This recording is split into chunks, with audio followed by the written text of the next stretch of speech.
Thank you very much. It is a warm one on the south coast here this evening, and a good crowd to match.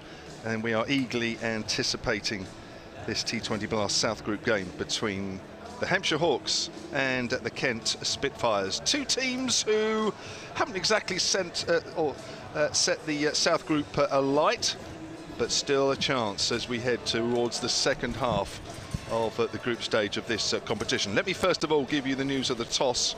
It is that Kent have won it. Sam Billings, the Kent captain, has called correctly, and Kent will bowl first. We'll go through the teams, and as we count down towards the top of the hour, we'll go through what's been happening and what is likely to happen over the next few hours. Your commentary team this evening, a little later you'll hear from Southern Vipers Academy, former Southern Vipers Academy all-rounder and TMS commentator Melissa Story, but taking you through up to the top of the hour and for a few overs beyond is myself, Kevin James, and from BBC Radio Kent, our very, very good friend Matt Cole. Matt, good evening. Good evening, Kevin. Fantastic to be here. As you say, beautiful evening. People still milling in. It's a gentle scene around above the seats there.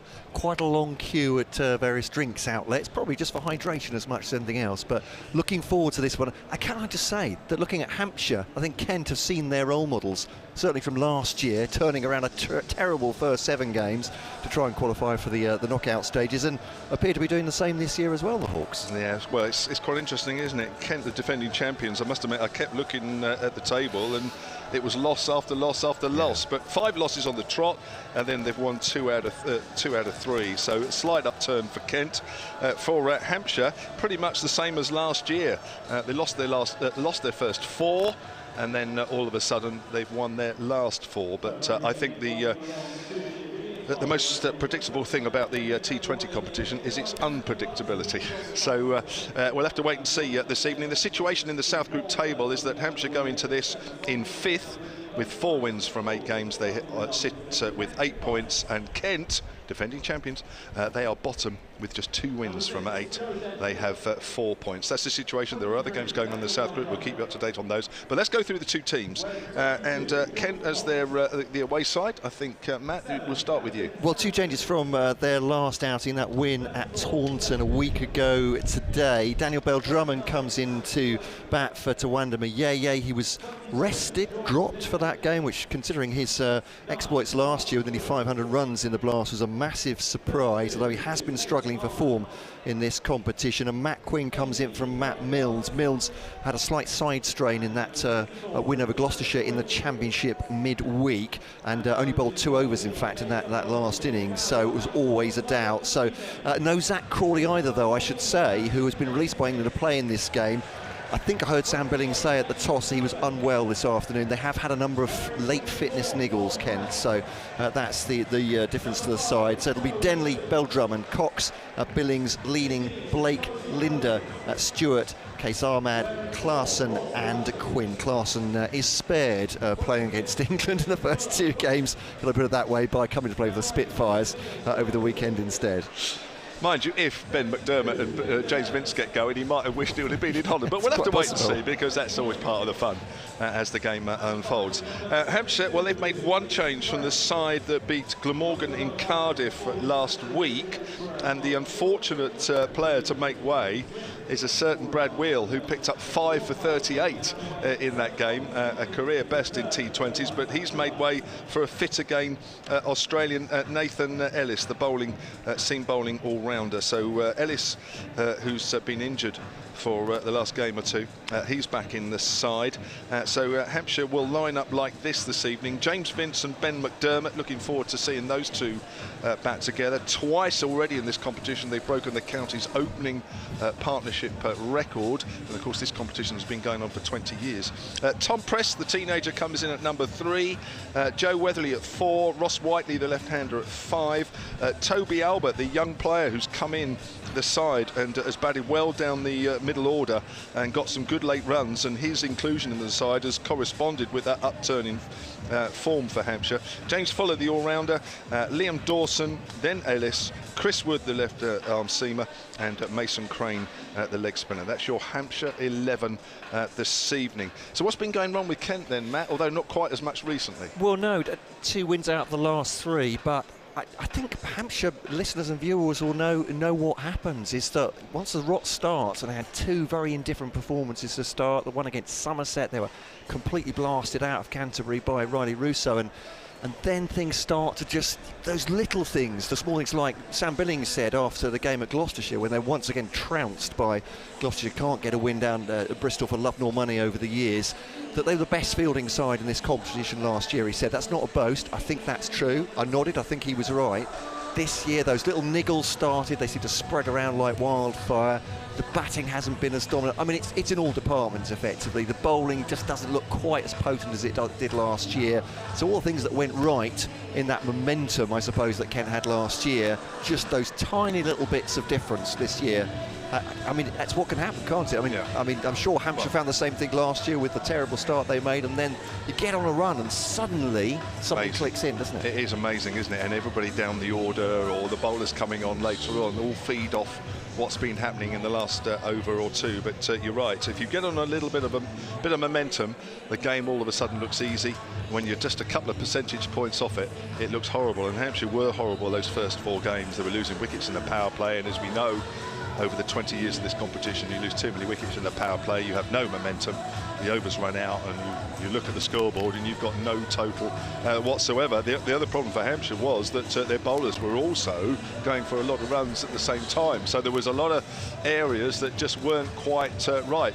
That's why it's good that Nathan Ellis is back in the side this evening. A couple of times when the ball was going around the park for Hampshire, he wasn't.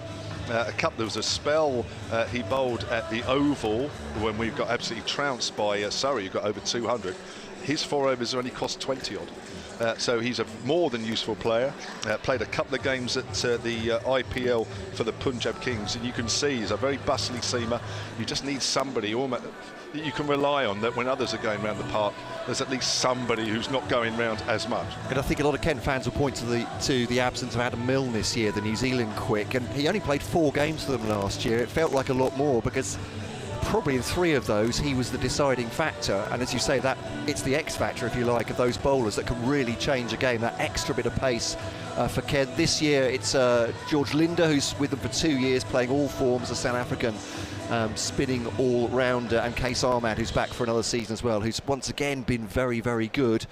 Perhaps not excellent, I'd say, at the moment, if you were marking him as a schoolmaster, maybe 8 out of 10 rather than 9 or 10 out of 10 this year. But I said those little things can make a difference, and again, the momentum I think that someone like Adam Milne and perhaps Nathan Ellis brings Hampshire can just buoy the rest of the side through. Can they paper over some cracks sometimes? Well, Hampshire fans, just to repeat, the Hampshire fans will certainly be happy that there's no Zach Crawley. Not for him personally, but the fact that he's not in the Kent side, as Matt says, having been released for tonight because he scored 108 not out in this fixture last year, where Kent won comfortably by 8 wickets. I know he didn't get loads of runs in the Test match, but we all know how good a player he is. So the fact that he's not playing tonight, I think the players in the dressing room will just look at that and say, do you know what, that's a bonus. He had fun here against Pakistan. I don't know if you remember that a couple of years ago with a double century as well. So yeah, he loves the Ageas Bowl, and it's a shame he's not playing tonight from a Kent point of view, certainly having been released. But there we go. Daniel Bell-Drummond is back in the side. It'll be fascinating to see how well he goes. But of course, we won't find that out until Hampshire are batting. Just waiting for the umpires and the 2 teams to make their way out. As always in this T20 competition, they'll be flanked on either side by some flag-waving youngsters. They're in position, ready at the bottom of the steps at the far end of the ground. I mentioned Jack Crawley's unbeaten 100 last year. Kent have actually won this fixture, the last 4 T20 fixtures that have been played on this ground. And I remember going down to your place last year at the start of the competition, of which Kent won that comfortably, and Hampshire didn't look particularly good that night, and that was almost the start of the demise of Sam North East, as in the end his move, well, via a couple of counties to Glamorgan. Just looking at Harry the Hawk being driven around in his little Jeep there. He loves it. He laps it up as he goes round. He'll be a hot hawk tonight, won't he? Yes, he'll be a hot hawk. I wouldn't want to be in that costume in tonight, those feathers is what you're trying to say. I think Mel may have got a special wave actually up here. Did Hawks wave? She's gone red. Oh, we gave her. Hawk gave her a double kiss. Blew her a kiss. There we go. Melissa, you've gone all red. What an accolade that is. It is. Absolutely. You don't know who's under the presuming there is. It might be a real hawk, of course. We don't know. What are you saying? Who's in the what? It's the Hampshire Hawks, isn't it? Good. He does love it, though, I have to say.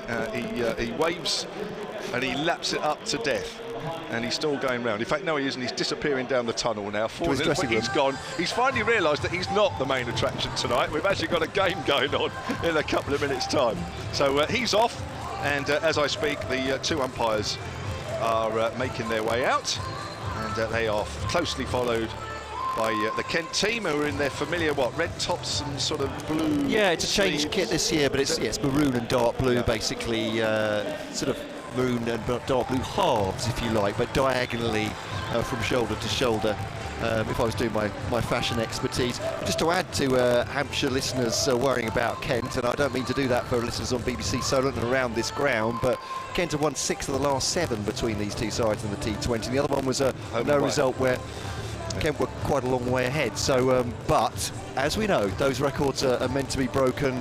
Kent had the hoodoo over Somerset until recently, and that's gone badly wrong. So who knows?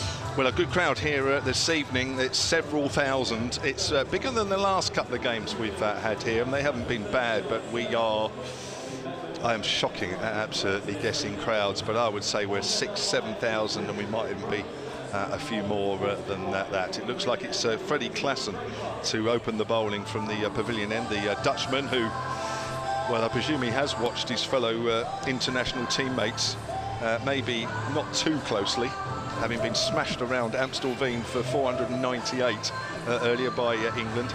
He's very important to this side, to Kent's side. The 2 for 26 against Somerset just helped press the advantage in that one. His economy rate certainly. So it'll be interesting if Hampshire can get after him. The rest of the Kent seam bowling might be a little bit vulnerable. They back their spin with Linda and Case Ahmed, but this will be fascinating, as you say. This opening pair so powerful. How will it open? So McDermott strikes at 134 career. He's been striking at 160 this season. That's a length ball, which McDermott plays it out into the covers. We are underway, and there is no run. We're BBC Online, BBC Radio Solent all frequencies, BBC Radio Kent digital radio, and we're on the live picture feed, which is going out via the Hampshire Cricket website. That's also going back to the Kent Cricket website, and if you so wish, it's also available on the Hampshire Cricket App, which is free to download, and there are many features on that, not just the live picture feed. Here comes Klassen from the pavilion end then, and McDermott just pushes that up to mid-off, and there's no run there. We're on a new wicket this evening. James Vince mentioned that, the toss, didn't he? Yes, that's right. So the T20 games so far this year have been played on the wicket just to the left as we look. We are slightly to the right of it, so it's a new cut wicket. It's still hybrid, like the previous one. So it's a little fresher tonight, and it's 2 away from the championship pitch, which of course Hampshire won the game against Yorkshire 2 days ago in a thrilling game, as McDermott just quietly pushes that away behind square on the leg side. You'll hear in the effects mic the cheers and that. It is a very good crowd, especially to our right, because the wicket is slightly to our right, so the bulk of the crowd, more of them, to our right, the west side of the ground, but it's still a pretty healthy crowd away to our left as well. You have to put this in context, obviously, of grounds around the country. This is a big arena, isn't it? Of course. Yeah. And it's, I mean, it must be at least a third full, if not more. I would have thought. I don't know. There's a lot of people below us. I know there's always people below us. So James Vince is to face. 269 runs for James Vince in this year's competition. He's Hampshire's top run scorer so far. Let's come back at Vince. He just gets tucked up a bit. Thick inside edge as it goes out on the 45 on the leg side. Fielded by Matt Quinn, one of the 2 changes in the Kent lineup this evening. And the Hawks are 2 without loss. Yeah, he's only played a couple of games, Matt Quinn, for Kent, as they rotate him. Matt Walker saying coming into this game that their seam attack is a little bit ragged in terms of injuries at the moment. They've got Jacob Duffy on loan from New Zealand for a couple of championship games, but he won't play in this form. So Quinn hoping to start tonight, obviously. Here's Klassen again and bowls. McDermott just angles the bat. It's square. It's straight at the fielder. This is a quiet over at the moment. Good start from Klassen. Hampshire just taking their time here. They were guilty in those first 4 games of just going at it a little too quick. It looks like they've learnt a little bit. Yeah. Doesn't do much with the ball, Fred Klassen, but that's the wonder of T20 bowlers, isn't it? It's just the minute amounts of variation he gets. You say he'll get a little bit out of the pitch, a little bit in the air as well. Yeah, he's bowling nice and straight at the moment. He gets a bit of bounce as well, like he did there, as McDermott's on the back foot and just quietly plays that on the onside. And that is a quiet over as far as T20 cricket is concerned, because Hampshire, having lost the toss and being invited to bat first, have scored just 2 runs off that first one.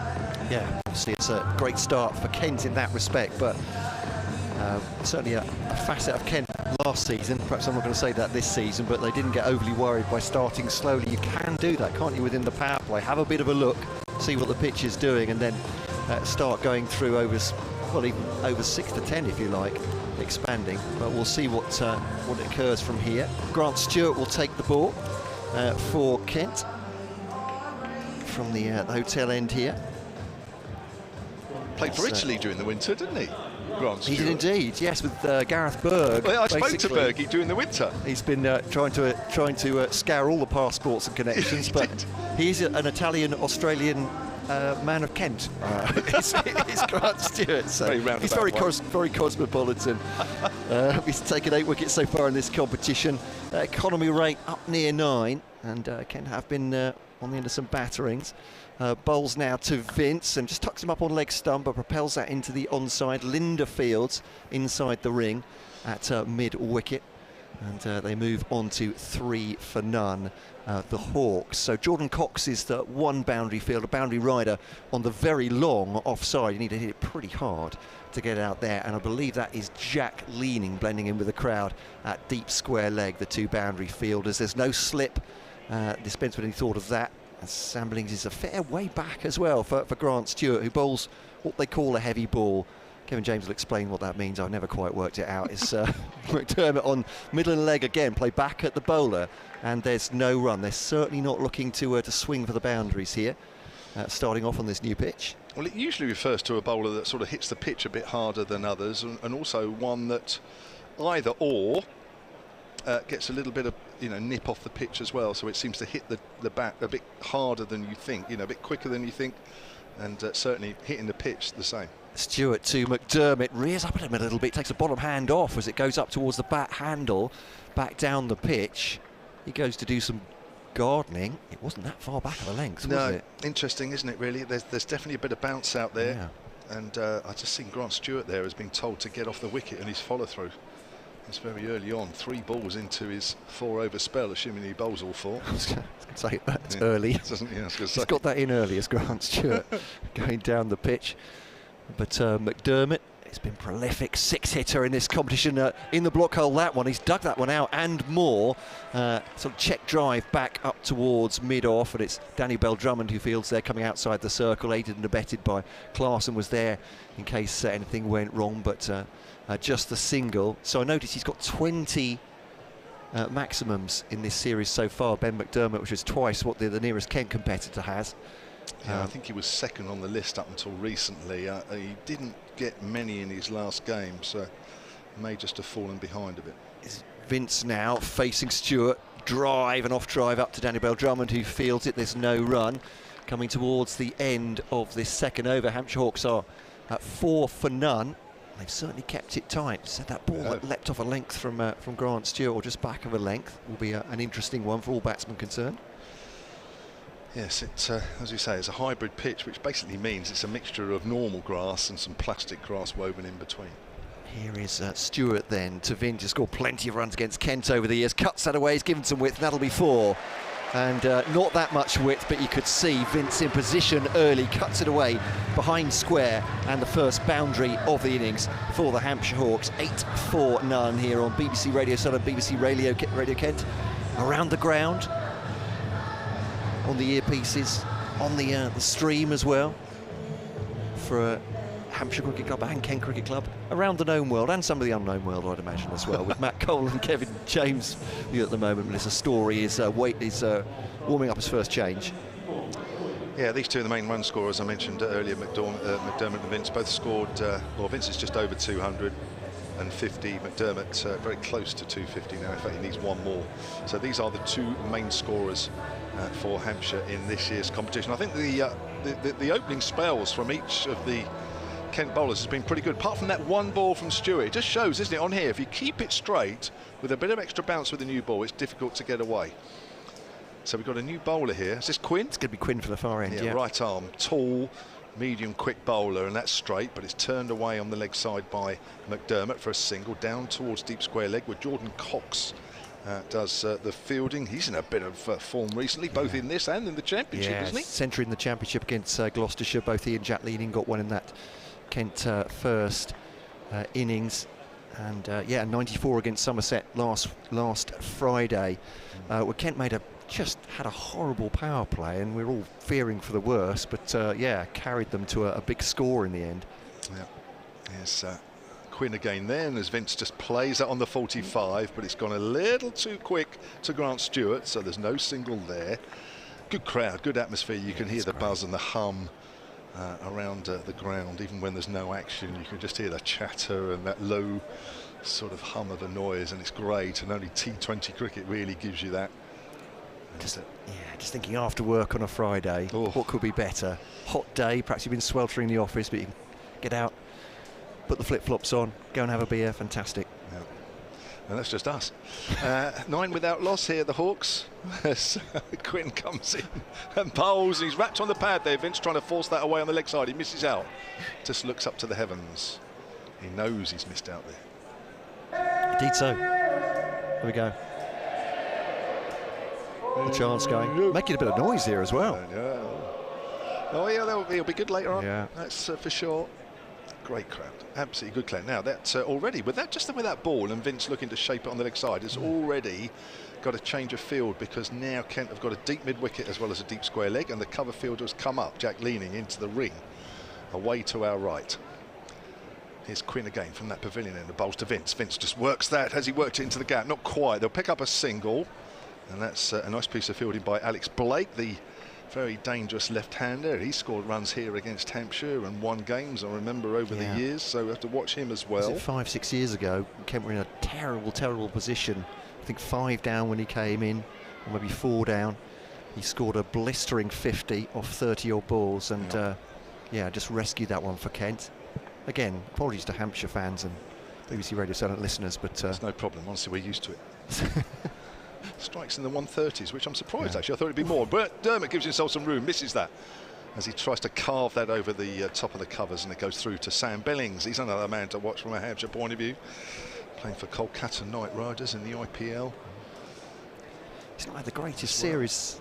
Did he not? This year in the Blast. So a top score of 48. His strike rate's around 114. And that really does suggest what's happened. He's getting a bit bogged down. I think he's not been quite as fluent as he normally is. You would expect that sort of from a bowling all-rounder, wouldn't you? Not a main batter, as McDermott cuts that away. But again, he's found the fielder on the 45. That's Grant Stewart. Hampshire just struggling to get the ball away here a little bit. Bit of extra bounce on this new wicket. The wicket just to the left is the one that they've been playing the T20s on, but this is new for the rest of the group matches, and the next one here is on Sunday against Surrey. That'll be played on the same wicket, so it'll be interesting to see how Hampshire cope with this. It's a good start from Kent. Hampshire just 11 without loss after 3. Interesting, they've gone all seam as well, Kent, for the first 3 overs. They're quite happy to stick George Linder on for an over or 2, or even Jack Leaning at the top as well. So I think this may be the first time we've seen an opening 3 overs without spin for Kent. So they're looking at this pitch, perhaps thinking there is a bit of movement to start the evening with the shiny white ball. Here's Stewart in full toss. It's gone up in the air. Clarkson is underneath it and has taken it as well down his throat. He's mishit that one, McDermott, and that's a massive scalp for Ken. He's looking at the toe end of his bat. You could hear the thin contact he made as he tried to smash that away for a 6 over long on. Didn't get all of it. Clarkson backpedaling just outside the circle, set himself, and in the end it was a comfortable catch. Hampshire Hawks are 11 for 1 at the very start of the 4th over. Yeah, well, that was set up really with the overs before. Kent creating a little bit of pressure. Both those batters out there like to get on with things. McDermott had a good middle of the tournament so far, but that's his 3rd single-figure score in a row. And he's gone for 4. That's a very big wicket. Kent probably quite rightly should be pleased to get the man who scored the most runs in the Big Bash during last winter. out, and when he gets going, he is a very dangerous player indeed, but it won't be this evening. That's a massive breakthrough, isn't it? Obviously, we're not quite sure how it's going to play for both sides. I'm going to put that that proviso in early. It needs to be said, doesn't it, here? But certainly looking difficult for the batsmen to get away. And Vincent McDermott, as you said, absolutely gun batsmen.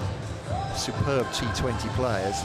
Yeah. And the fact they're just not able to engineer it off the square, more or less, at the moment. I don't know if this will be a rethink for Hampshire, whether they'll go all guns blazing for the rest of the power play, or whether they think perhaps we just need to keep wickets intact here. Well, it puts a little bit more pressure on James Vince. Now, this is Tom Prest, the 19-year-old, coming in at number 3. Quite inexperienced at this level. Just his 13th game as he pushes forward on the front foot. It's you, sorry. That's fine. Stuart bowls to him, and he's just a gentle drive check back towards Daniel Bell-Drummond at mid-off inside the circle. Deep third man for Tom Prest. And Jack leaning somewhere, signing autographs. He's back. There we go. He's a fine fellow, Jack Leading. I have to say that was in between balls rather than during the last delivery from Grant Stewart, as far as I could see. Now bowling to Tom Prest. Tries to whip that away to the top edge. No. Got very close to his body and got some bounce as well, Grant Stewart. Good carry, good bounce. Through to wicket-keeper Sam Billings. And Prest has tried to pull that away. Has missed it, ends up going throat high through to wicket-keeper Billings. So Hampshire Hawks having trouble here in this power play. 11 for 1 they are, halfway through the 4th over. Yeah, good start from the away side. Stewart then to Prest once more on the leg stump. That's a bit of a gimme for Prest, and he's deflected that away backward a square, leaning and makes the ground round on the short boundary, and they'll come back for 2, but not swinging hard at that one at Prest, but gets the 2, and they go on to 13 for 1 then. Hampshire set in the 4th over. 6-over power play, 2 fielders allowed outside the circle. You're on BBC Radio Sun and BBC Radio Kent. Great to have your company, however you are joining us on the stream as well.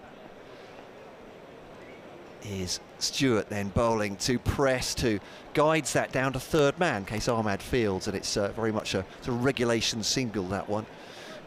But perhaps that is time to rebuild a little bit. We'll see how James Vince takes on this final ball of the 4th over.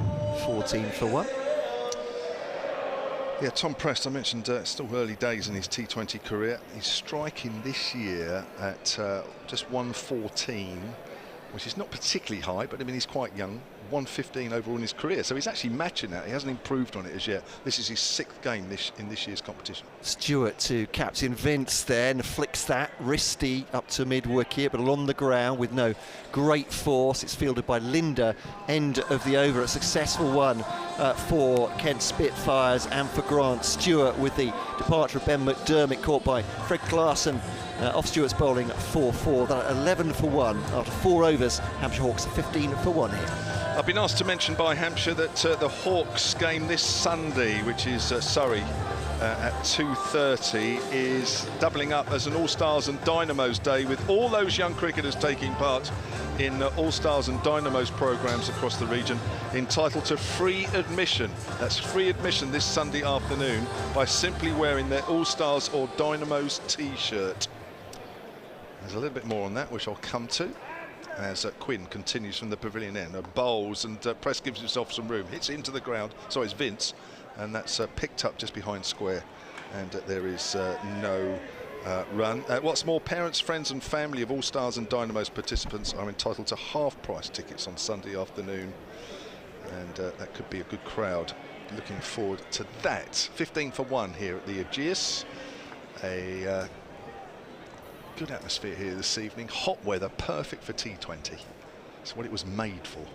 Remember those days when there was pools and sand, as Vince flicks that away on the leg side. One bounce down to deep square leg. He got hold of that, Vince, almost too well. Moves on to 9, 16 for 1. Remember the swimming pools, the paddling pools, the beaches we had when the jacuzzis or whatever. Started. Yes, absolutely right.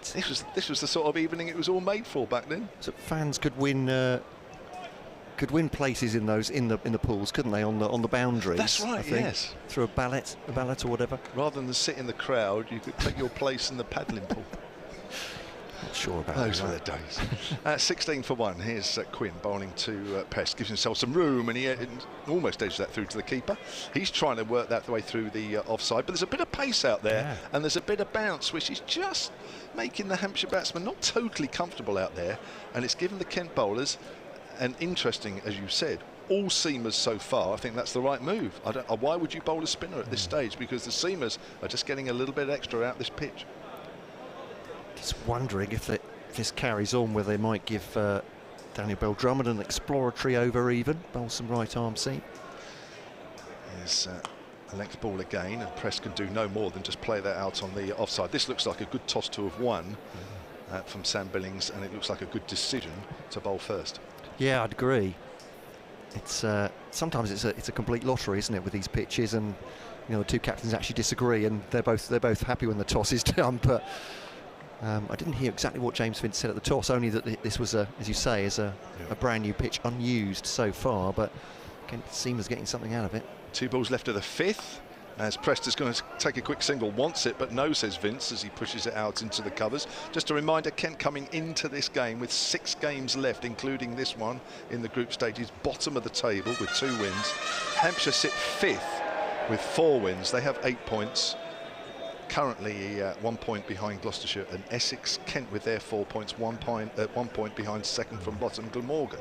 Such a big game for both sides, isn't it? Hampshire with the momentum. Kent really just need to keep winning to keep up any chance of qualifying for the quarterfinals. They're slim chances that they have. So don't want to leave it too late. 16 for 1. Here's Quinn again, and Prest goes round the stumps and ramps that through. Fine leg for 4. It's a nice looking shot. Length ball, just walked across his stumps, and there is a very fine leg, but Prest timed that nicely. 20 for 1. Matt Cole is going to take a rest. 5 overs gone, and Melissa Story, former Vipers Academy all-rounder and TMS commentator, coming in. And it's a slow start here from Hampshire, but it's very good bowling, it has to be said, from Kent. It has been. It's exactly the start they would have wanted. Not been great for Hampshire, though. I think that last boundary there from Tom Prest, I know a few of us were punching our fists in the air up here in the commentary box. Not that we're biased. But just in sense of this crowd, they went a bit silent after these few overs, and it's good to hear them just starting to get a bit louder again. It's a good crowd. This is Hampshire's top crowd of the season. I think there was a good crowd here for the very first game against Middlesex. I think this tops it. Hopefully then, they'll be seeing quite a similar sized crowd on Sunday for their game against Surrey if the weather stays good. Yeah. I think there's talk of a few showers early on, but maybe by the afternoon we're okay. Klassen bowls, and that's whipped away by Vince down towards deep backward square leg, but only a single. Hit right across the line there. Klassen into his second over here, none for 3 for the Netherlands bowler, who must feel a little guilty that he didn't go out to Amstelveen this afternoon or yesterday. A bit guilty, but maybe a bit relieved looking at that scorecard. I mean, fantastic efforts from England over there, and we were speaking in the lift about the cost of that destruction. Yes. Klassen bowls, runs away from us down the leg side. That'll be a wide. 22 for 1. Which some tweet on Twitter suggested that over £1,000 worth of cricket balls was lost in Amsterdam today, purely because of Jos Buttler's antics and Phil Salt and Liam Livingston around him. But it's quite a big cost to incur for poor Netherlands cricket board. It is. I'm not sure how much the ICC gives them, but that will have taken a bit of a dent, that's for sure. Klassen bowls, nice drive in the air, but that might carry all the way to the cover. Not quite. 1 bounce out to Jordan Cox. It was a sweet time shot from Tom Prest. It was a length ball, just opened the face over the infield, almost hit that too well. Moves on to 9, 24 for 1. Prest is showing good signs here. Hopefully we'll just be able to build up this partnership with Vince and bring the momentum back to Hampshire. Well, we certainly need it. Ben McDermott out for 4 earlier as Klassen comes in again, and that's hit over extra cover. That's a lovely shot. That'll be a couple of bounces for 4 over the rope. Tom Prest is so good when he's just given that bit of width to smoke the ball over the covers. He loves getting his hands through the ball, whether it's over that extra cover region or, as we'll probably see later in the night, over the head of mid-wicket. But he's looking in good form here today for Hampshire. Klassen comes into this game with Kent's highest wicket taker so far with 9. Economy rate of just over 7.5 and over. surprised he's going round the wicket here, trying to tuck pressed up, who drives and it goes out to backward a point. Nicely timed, but picks the fielder out, so there's no run there. There's been a few of those in that innings today where the Hampshire batters have looked just to use the pace of the ball and race it down to third, but they've hit the fielder every time, and it's been some good field placement from Sam Billings behind the stumps for Kent. It certainly has. I'm just looking at the fielders out there at deep mid-wicket and deep backward square. Short ball, it's over the head of Prest, surely. What are the umpires going to give? And it's just one for the over. Pace in there. There was a slight appeal there from the keeper. One of those ones where you're not too sure whether it's going to be called a wide, so you throw in a little appeal just to convince the umpire to be on your side. So new wicket, as we say, a bit of pace in it at the moment as Klassen comes in again. Last ball of the power play, and that's driven down the ground. Beautiful shot, Tom Prest. Past the diving Bell Drummond at mid-off. That's out the middle. 4 runs to complete the power play, but it's been a fairly slow power play for Hampshire. 32 for 1 after 6. It's lucky for Hampshire that final over, as you say. It was really slow up until that point, that last over from Klassen going the distance. And maybe may just hint to Kent we might see some spin. But as you said earlier, it seems to be a good pitch for seam. They may as well persist with it, but we'll have to see. There's a few discussions happening at the pavilion end between Sam Billings and his bowler, and it looks as if it will be a bit of spin. 12 runs off that over, Mel, and maybe a bit of momentum finally into the Hampshire innings. So it's going to be George Linder, yeah. South African, with his slow left arms.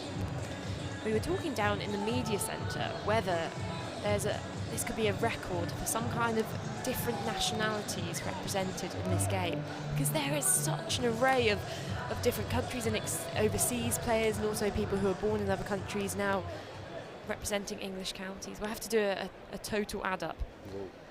But Linder to Vince bowling, that's down the leg side. An attempted sweep from James Vince, and the ball bounces off his pads, trickling into the leg side, and they run through for a single.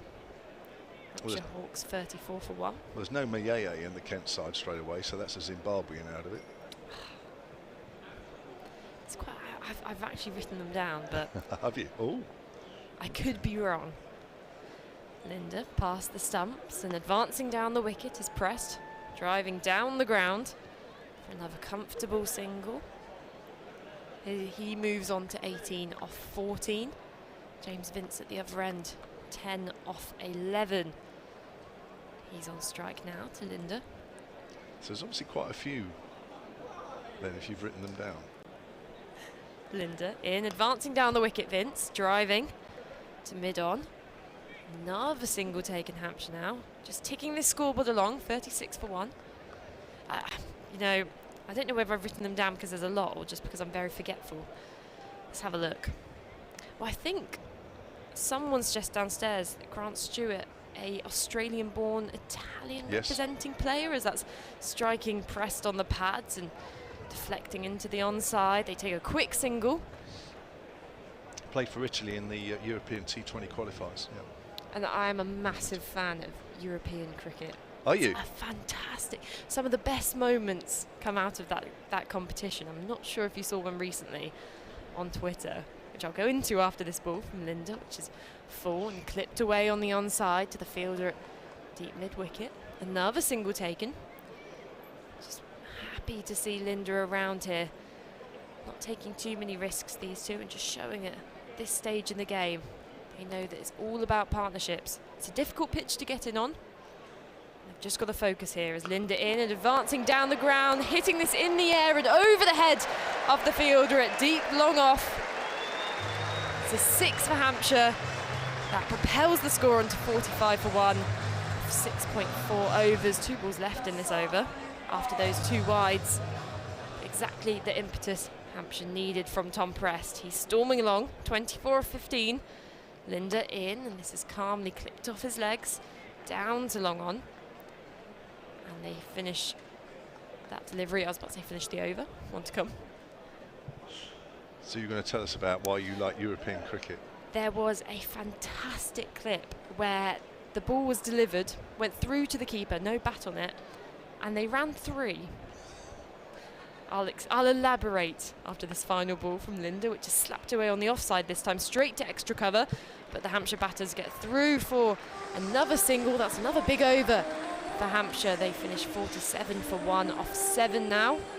13 overs remaining in this inning. So one of these batters in the pair was determined, whether he was near the end of the innings or something, and the ball went through to the keeper.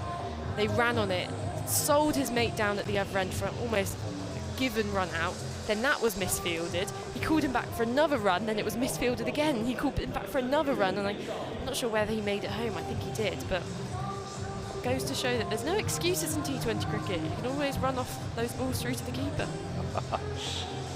So 47 for 1. Momentum finally in the Hampshire innings. There was 12 off the last over of the power play and 15 off that previous over from Linda. So we've now got another spinner coming into the attack. It's Kent Ahmed, the Afghan leg break bowler, and he's bowling from our commentary end, and he's going to be bowling to James Vince, who's on 13. Pressed at the other end is on 25. Ahmed bowls straight into fraction. Vince off the back foot, punches that down the ground, and it's fielded at deep mid off by Jordan Cox, and Hampshire move on to 48 for 1. Do you expect to see much turn from the wrist spinner in this pitch? It's a newer wicket. Yeah, I'm never sure with hybrid wickets, just what they do and what they don't do sometimes. I suppose it depends on whether it hits the plastic or whether it hits the normal grass. Could hit both. Press plays that out square on the leg side. He wants 2. No, says Vince. Bit of experience there from the captain, telling the youngster, no, we're not going to have 2 there. We're going to settle for 1. And Prest is doing a good job here for Hampshire, the 19-year-old, 26 off 17, 49 for 1, the Hawks. And we are in the 8th over here as Ahmed bowls down the wicket, driving hard down towards mid-on Vince, but it picks up on the boundary by Alex Blake. Just a single, and that is the 50 up for Hampshire, halfway through the 8th. For the loss of Ben McDermott, he went in the 4th, caught by Clarkson at mid-on, skied Grant Stewart. He went for 4, the score then 11 for 1. Here's Prest facing again. Oh, that's way down the leg side. So far that Billings couldn't actually take it cleanly. That's a wide, and they've run. I'm not sure whether that was an attempted googly there from Kent Ahmed. He does like to introduce his variations and very good at changing up his pace. Of course, playing for the Welsh Fire in last year's 100. I'm not sure he's with them again this year, though. Is he not? I think he may have swapped over. I'll have a look. You're getting your 100 cap on soon, aren't you? You're already there thinking about it. It's pulled away by Vince, out towards deep mid-wicket, all along the ground. Vince moves on to 16, 53 for 1. So what about these? What are all these different players then you were talking about earlier? Or are you keeping us in suspense a bit later on in the game? I might save it for the second innings when I can get a complete list. Ahmed bowls, and that's Press coming down the wicket, makes it into a low full toss. That's hit out to Blake again at deep mid on, 55 for 1. Pressed 28. Yeah, I don't want to risk offending anyone if I get it wrong, so I've got to make sure my facts are exactly right. Maybe I'll recruit some Kent knowledge to help me out on that side of things. You're going to use Matt Cole. Yeah. Not many do, but you're a brave woman. That's off the back foot, head out towards extra cover, and there's no run. 14 didn't hear me. That's the end of the over. 8 gone. Kent winning the toss, selected to bowl first. Have Hampshire 54 for 1 with Prest on 27 off 18. And Vince, quite slow for him at the moment, 16 off 18. Well, me and Alex were speaking on the side, and actually not many of his innings this year he's had an incredible strike rate. It's all kind of been around the 100 mark, which is fine for T20 when someone at the other end is going at a higher strike rate than that. But Hampshire fans and James Vince fans will know that that's a bit lower than he's used to. But if anything, he is good at accelerating in his innings. All it takes is one big over when he's on that back foot playing that glorious pull shot to the leg side or the classic James Vince cover drive. He will find a way to accelerate his innings. It's interesting you say that, because this year he's striking at 122 in the tournament as opposed to 132 career. So he is down. Maybe these hybrid pitches, not too sure. They've been used a lot in Australia, I think in the Big Bash League over there, and proved to be quite successful, but a newer introduction in England recently. Bell Drummond ball in hand, and this is advancing down the pitches. Press slapping this away to extra deep cover for a single. Now this is unusual. Yeah, he does bowl. I've just noticed he hasn't bowled in this year's competition as yet, but he does bowl some useful medium pacers. We've got a very smug Matt Cole next to us. Oh, he said he might come on, didn't he? He predicted this. He foresaw this. It's nothing worse than a smug bloke off mic. Bell Drummond bowls, and that's a shorter ball whacked away to fine leg. This is 4. There's no fielder down there, and a disappointing delivery from Bell Drummond. He hasn't got the pace really to bowl a shorter ball, and it was completely off direction there, already going down the leg side, and it didn't take much from James Vince to guide that away to the boundary. So have you recovered from your special wave from Harry the Hawk? A kiss and a wave, especially for you, with all the thousands of supporters. I know. Well, first of all, we question how we can see this far away wearing a mask as Bell Drummond in, and this is wristily flicked onto the onside by Vince. So they take a single. Hampshire Hawks 61 for 1, because, I mean, the mascots, they don't see out the eyes. They tend to see out the mouths, don't they? But obviously Harry the Hawk has a beak. Yeah. So somewhere through that beak, he was able to look all the way up to the top floor of the hotel just to blow me a very special kiss. I felt absolutely honoured. Bell Drummond in, and this is a fuller ball dropped down by the feet of Prest. He looks for a quick single, but Sam Billings rushes up to the stumps, and it's a dot ball. I wish I'd had a camera actually, because you went red, and it was a great moment. I really did. It really was. I mean, as we were saying, let's hope there's somebody in there. It could just be a mascot with a conscience. In which I'm not sure how I feel about that one, as Bell Drummond in, giving himself some room as Preston tickling this down to third man for another 4. That's beautiful batting from Prest, who is playing an absolute star of an innings here. Brings up the 53-run partnership of 34 balls with this 2, and it was a glorious shot from Prest. He gave himself some room, stepping into the leg side, and used the faintest of edges to guide that down to the third boundary. Brings the Hampshire score up to 64 for 1. He's injected momentum, hasn't he, Tom Prest? 19 years of age, injecting the pace, with the captain Vince much more experienced at the other end.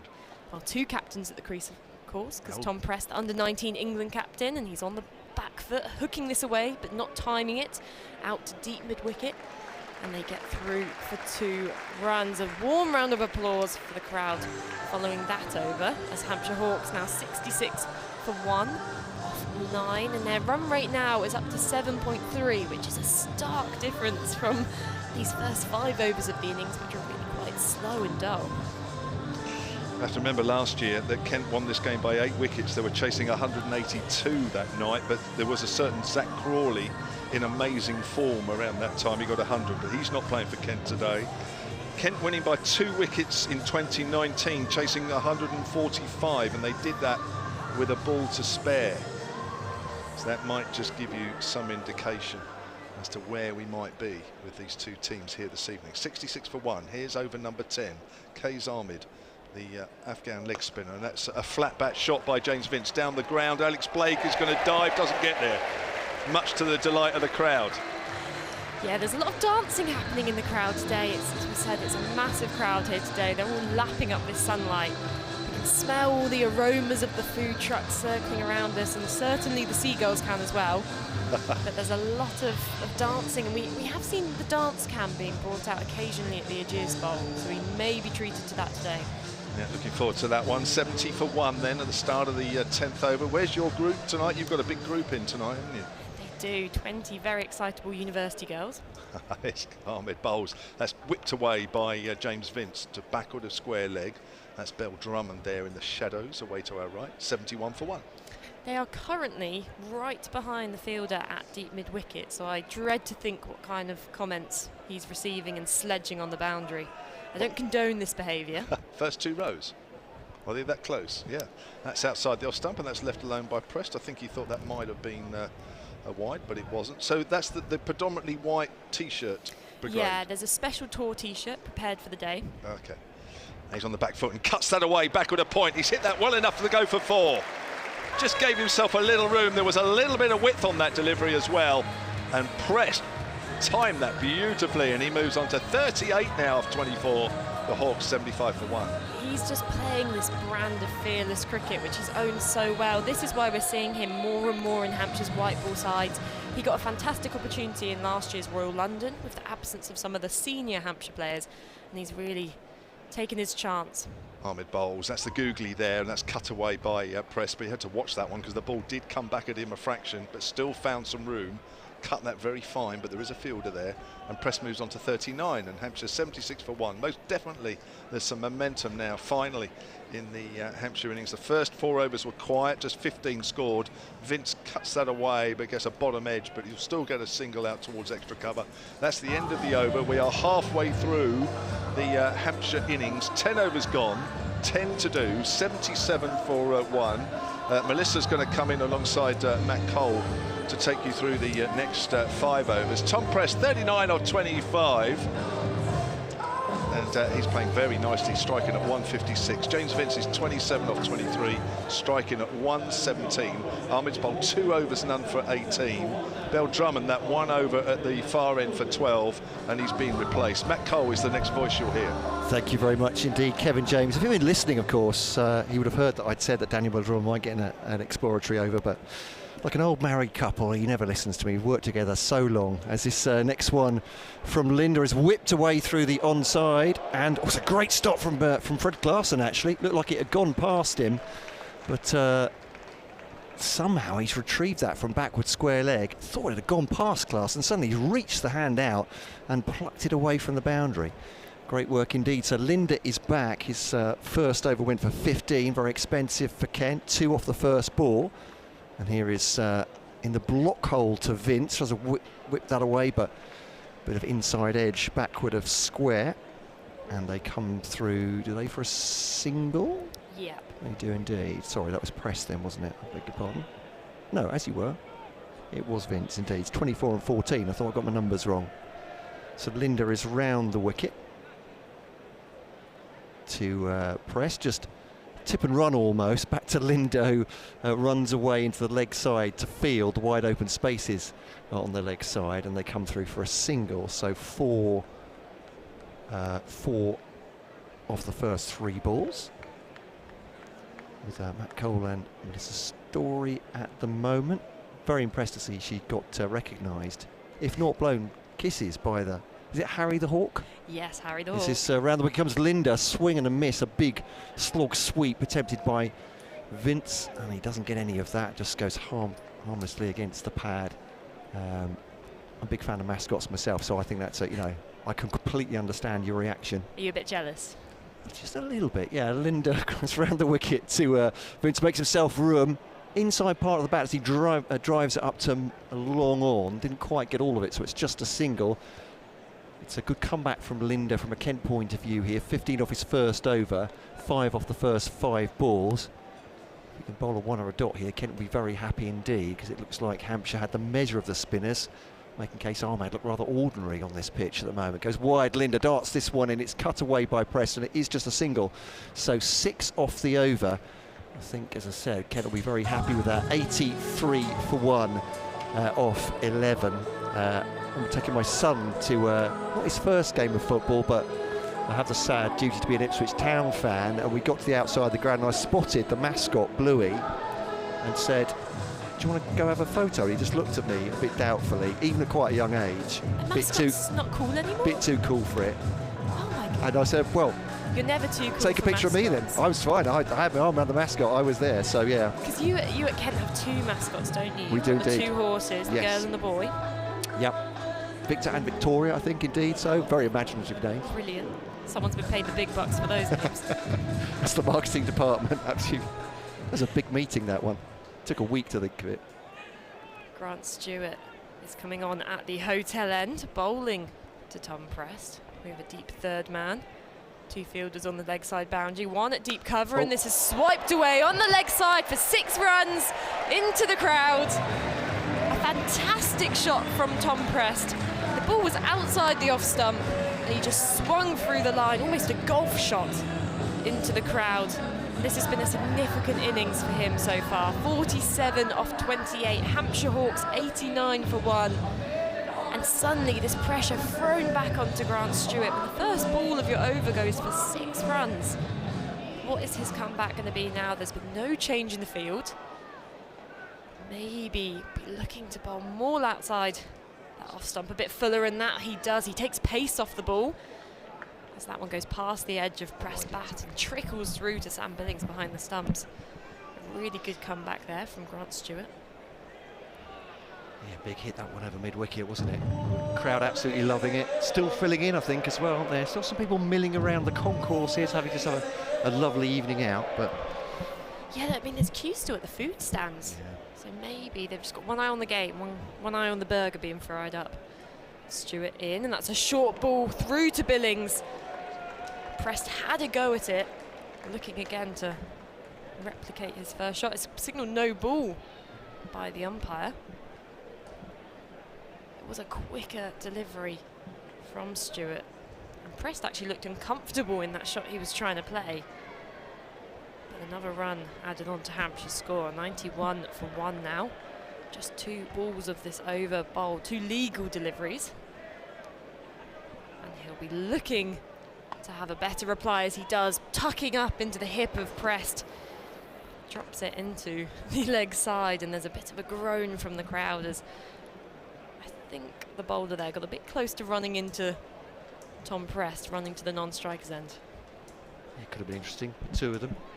Grant Stewart's slightly taller, but Prest looks feisty. Yeah, you've got the 19-year-old versus the more senior bowler. Yeah, crikey. I still think of him as quite young, Grant Stewart, but he's well into his Kent career at this point. Compared to a 19-year-old, well, everyone feels like a senior citizen. Tom Prest looking, I'd say, very mature for his 19 on this knock, isn't he? Vince on strike to Stewart, and this is slapped away into the deep. Is there a fielder underneath it? No! The ball smashes into the boundary advertisements, the boundary boards. It just got over the line there from James Vince. It was another short ball from Stewart. But that is one of James Vince's favourite shots. This is shaping up to be the biggest over of this innings for Hampshire Hawks so far, and against Grant Stewart, who took the wicket with his second over, didn't again with Ben McDermott, caught by Fred Clarkson. So big over this one. I would just like to tell Hampshire that they're very welcome, because since I've come on commentary, the run rate's gone up to about 8 runs and over. So I'm not sure he's going to be allowed to come back on now, as that's a full of slower ball chipped up in the air. There's a fielder underneath it, and it goes over their head. 6 runs again to James Vince. That one teasing the fielder. He was preparing himself down there on the boundary, looking to do one of those fantastic catches. But the ball just going over his outstretched hand. And this brings up the Hampshire Hawks 100 runs. 100 runs off 11.5 balls, and still 1 ball remaining in this over. 17 off it so far, is it? No, it's more than that, isn't it? Where's my maths gone? I'm going to trust you on the maths score. Stewart, final ball of the over. Fuller, slower ball, pace taken off it, but slapped over the head of the extra cover fielder for another 4 runs. James Vince, he's starting to catch up with Tom Prest now. Both of these two on the advance. Vince 47 off 30. Prest 48 off 31, and Hampshire Hawks 108 for 1 off 12. I've redone the maths, you'll be glad to hear. Everyone at home absolutely aware that's 25 off that Grant Stewart over. Huge over, sort of over that can change games as well, with that no ball in the middle and just swinging for the fences. Prest has 48, Vince has 47, the 2 of them vying to be the first man to their half-century here. 108 for 1 looked very different, didn't it, when Grant Stewart got Ben McDermott in the first 4 overs. But Kent bowled really well in that first part of the power play, getting some life out of the pitch. Case Ahmad comes on from the pavilion end now, bowls to Prest, who nudges it up too long off. He'll move on to 49 from 31 balls, and he was just nudging the ball around to start as well, wasn't it? Really well paced this innings, it looks. I wonder after Linda's more successful last over whether Case Ahmed here is just going to speed up his bowling a bit. Linda was darting it in a bit more and had a more effective over. Yeah, can't miss a same, maybe just quicker. Fuller, certainly. The ball pushed into the offside. Yeah, for once he's looked, this is a rarity for Case Ahmad, looking really innocuous from this end, I thought. And balls, as you say, just sort of sitting up to be hit a little bit. That's not the way he works. What you've learned from Linda, it is quicker, you're absolutely right. He started that one into the to the pads, and they'll come just through for 1 there. So he's had a chat, or he's just been watching George Linda, both of them very experienced, obviously in T20 and T20 internationals. and just 2 of the first 3 balls so far. It's part of being a T20 cricketer though, isn't it? It's learning quickly, learning on the job, learning over by over or ball by ball. That's a good one as well. He's trap pressed there, going back into his crease, trying to work that way on the onside. I think that one's gone straight on with the arm. I'm terrible at picking leg spin and googly, so Melissa, you'll have to correct me. But here's Ahmed once more. It's cut away, doesn't give him much width once again, but that is 50 for Tom Prest. It's an economical over so far from Case Ahmed, but 50 from 34 balls here at the Ageas Bowl with 5 4s and 2 6s. Fantastic knock so far. 19 years old, Tom Prest. Crikey, what a future he has in front of him already. That partnership up to 100 as well. 111 for 1. Chopped down near to his stumps, James Vince.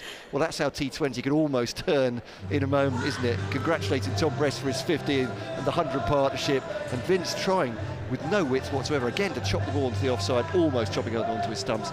He didn't though. He survives. 111 for 1 here at the Ageas Bowl on BBC Radio Southern, BBC Radio Kent, and on the live stream, Hampshire Cricket Club and Kent Cricket Club as well. Welcome wherever you're listening. Hampshire, well, this innings transformed really, accelerating, as you mentioned, Vanessa, as soon as you got on the mic, but there might be more to it than that. Now, average first innings score across this competition is 167, so we're at the 13 over mark now. What score do you think Hampshire are going to be looking to aim towards? Well, that Case Ahmed learned from George Linder there, just 3 off that over, but 25 off the one before. It could be almost anything, couldn't it, depending on how these two sides shape up against each other. I think you're looking at 10, even on a pitch that has been difficult to get in on, I think. It'll be interesting to see what happens if another wicket falls. But, yeah, could be at 180. Matt Quinn bowling, that's fuller, straighter ball, dropped into the offside by Prest. Another score added to his total. Hampshire 113 for 1 or 112 for 1. We often have this trouble at the Ageas Bowl where some days the scoreboard's a bit fast and some days it's a bit slow. But I think it's very fast today, so 112 for 1. So what are your thoughts? Could they do 10 and over from here? Is that realistic, considering they've had 3 big overs? So a 25, a 15 and a 12 up to now, but it doesn't look like it's easy to get in on this pitch necessarily. Quinn to Vince, this is in the air and over the head of the fielder, extra cover. It was a thick leading edge from James Vince. The fielder maybe lost it in the sun, but it brings up James Vince's half-century. He'd been mainly overshadowed by Tom Prest at the other end for the first half of this innings, but he's really caught up in this second half. He's now striking at a strike rate of 147. Par with Tom Prest at the other end, striking at 145, and these two, as you say, have been the key partnership. It's been difficult to get in based on McDermott's innings, 4 off 11. Quinn to Vince, who's slashing away through the gap between point and third man. It was a thick edge down to the boundary for 4. Hampshire racing along now, and it seems as if 10 and over could be on the cards. It's been weird innings. It started off with seam dominating. It looked really difficult for Hampshire to get it away, and then spin at the start looked really easy to get away, but we've had a complete swap around. Whilst the spinners have, perhaps as we say, they've learned how to bowl better on this pitch. They're bowling flatter, they're bowling faster, whilst the seamers seem to have just lost their line a little bit. Quinn here needs to tuck up Vince. He bowls, that's outside the off stump and slogged down to long on by James Vince. They're looking for 2 here. Pressed quick between the wickets, but sent back by his captain. A single taken. Margins look pretty tiny on this pitch. Even that looks slightly too wide, didn't it, from Matt Quinn, and just giving Vince an opportunity to free his hands there. But was impressed by in the first 3-4 overs, certainly first 4 overs, as they kept it right on the stumps, but they were getting some lift as well. So I'm not sure what's changed, whether it's just the hardness of the ball maybe, but yeah, it was incredible those first 3 overs, just how tight a line. You feel as if almost every ball could have gone on to hit the stumps. As Quinn to Prest, who wristily flicks this into the onside. This is in between the fielders at mid-on and mid-wicket, but they settle on the 1. Again, Hampshire being active in the crease. They were looking for that 2, but Prest there actually timing the ball a bit too well, and some good fielding on the boundary from the Spitfires. Slower ball from Matt Quinn, that one. I think he took some pace off. Interesting to see what happens when that happens. You say he didn't seem to worry Tom Prest. He still timed it okay. It's 120 for 1. Heck of a partnership this. They came together at 11 for 1 here. Vince on strike, 55 not out. Quinn bowls, and this is driven uppish but down the ground to long off for another single. 121 for one, and that completes the 14th over. 6 runs remaining, and Hampshire rocketing along to a nice total here, you would say. But as we've talked about, Kent have executed some fantastic run chases on this ground before, and they'll be backing themselves. Yeah, I think this will be absolutely fascinating. As I said, I mean, it's difficult to tell because this is only the second partnership of the game.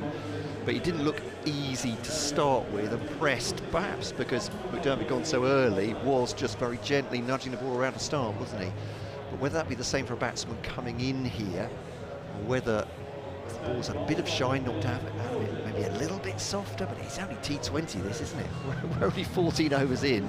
I wouldn't think it would be that. Linda, then number 21 off his 2, though his first one for 15, so the second one was a good recovery. Bowling to Vince down the leg side, he's whipped that away, wrists over it, back with a square, and that'll be 4 runs. And he's really got after that as James Vince all the way along the ground. No chance the boundary fielder, Fred Clarkson, who goes after it and can do no more than retrieve the ball from in front of one of those speakers that's booming out a congratulatory tune for Hampshire Hawks. A little bit of Olivia Rodrigo, one for the younger audiences. I'll certainly cede to your knowledge on that one. Here's Linda actually just taking a moment to settle James Vince, having a look around the field. Don't think they changed it very much, actually. Goes for the slog sweep, that'll be 4 in between the 2 fielders. The wide open spaces on the longer side, he's got 4 as well. Again, he's just smashed that through the onside. I'm not sure he got all of it, but enough, and absolutely bisecting the 2 fielders on the onside. So 4-4 he's gone so far, 129 for 1. Hampshire Hawks in the 15th over. Great start to this one as well. It has, and if you're Sam Billings now behind the stumps, we're seeing him make a lot of changes to the field here, just trying to counter this flow of runs from the Hawks. What do you do in this position as the captain? Vince has such a good record against Kent as well. 40s and 50s over the seasons against them. As Linda comes around the wicket, quicker one from him, up in the air, won't be caught. Looks like Alex Blake is after that. He will stop it for going for a boundary. Relay with Jordan Cox. Was he touching the rope as he slid across? I think the Ageas Bowl DJ got a bit overexcited with that last one, because we heard the music blaring out, but the ball actually hadn't reached the rope. And yeah, I thought maybe the double teapot from you was the has it gone for 4 or hasn't it? But it looked like a good stop from Alex Blake. But you're right, just going a little bit early with the music. Quick again from Linda, cut into the offside. It's fielded by Denley at the second attempt, just parrying it the first time. But Vince looks frustrated. You can see him showing signs of that. He's wheeling his bat around. Feels he should have done better with that, given a tiny bit of width, but Linda is certainly almost dispensing with spin here. He's firing it into the pads of the Hampshire skipper, and that'll go for 6. He's got all of that, and that on the long side as well. He's just carted that away over cow corner. 6 runs, Maximo 137 for 1. This over already standing at 16 with the ball to come. I mean, we can tell now why he was so frustrated with that dot ball, because he's gone 4-4-2.6. He's going to be pinching himself, going, what a wasted opportunity, that dot ball. That single ball. As Linda again fires it down the leg side, makes himself room as James Vince drives it up towards Daniel Bell Drummond at long off. End of the over. And Hampshire Hawks are 138 for 1. It's another big one, 18 off the over. As the story makes way for Kevin James to join us once again. And well, Melissa asked me a couple of overs ago, Kevin James, to put my money down on how many they might make here. I was saying 10 and over from that point, eminently possible, so perhaps around 180, could even be more the way they're accelerating now. 138 for 1, Hampshire Hawks here at the Ageas Bowl. Well, it's terrific entertainment first and foremost for what is a very large crowd here this evening, and quite a few of them I've just been watching while I've been off air for a little while, just watching them below us and really getting into the swing of it. Here's Ahmed bowls, and that's swung away on the leg side down towards deep mid wicket by James Vince, and he moves on to 74 now. That's come off 44 deliveries. Prest has 52 off 36. I think I'm right in saying they both reached 50 off 34 balls. I think it was exactly the same. And it's quite incredible, really, because Prest seemed to be the more aggressive of the two, and yet actually they obviously got there in the same time. Oh, it's up in the air. This will be out. There's a big top edge, and Billings has run around to cover from behind the stumps, and it's Prest who goes for a very, very good 52. And the Hawks lose their second wicket with a score on 139. And Prest and Vince put on 128 there for the second wicket. 37 balls with 5 fours and 2 sixes for the 19-year-old. Yeah, great innings, as you say. So it's beyond promise. He's a good player now, isn't he? And really, as I said, well-paced innings. Came in, had a bit of a look, and then started to aggress these Kent bowlers. Case Ahmad, who had one expensive over, now picking him up as well. Will be very happy with that. Sam Billings will just be glad to just stop the momentum a little bit. The new batsman, of course, will come in at the striker's end. Not sure if they would have probably would have crossed in the old days, wouldn't they, with that so far up in the air. But it'd be Joe Weatherly to come in. Learned everything he knew, of course, in his short loan spell at Canterbury. They taught him what he could really do with his talents. He certainly did. He said as much when he came back. I gave him 1 or 2 pointers. So Ahmed, 1 for 22 into his 4th over, bowls with his leg spin. That's outside the off stump. That's the googly, and it's called a wide.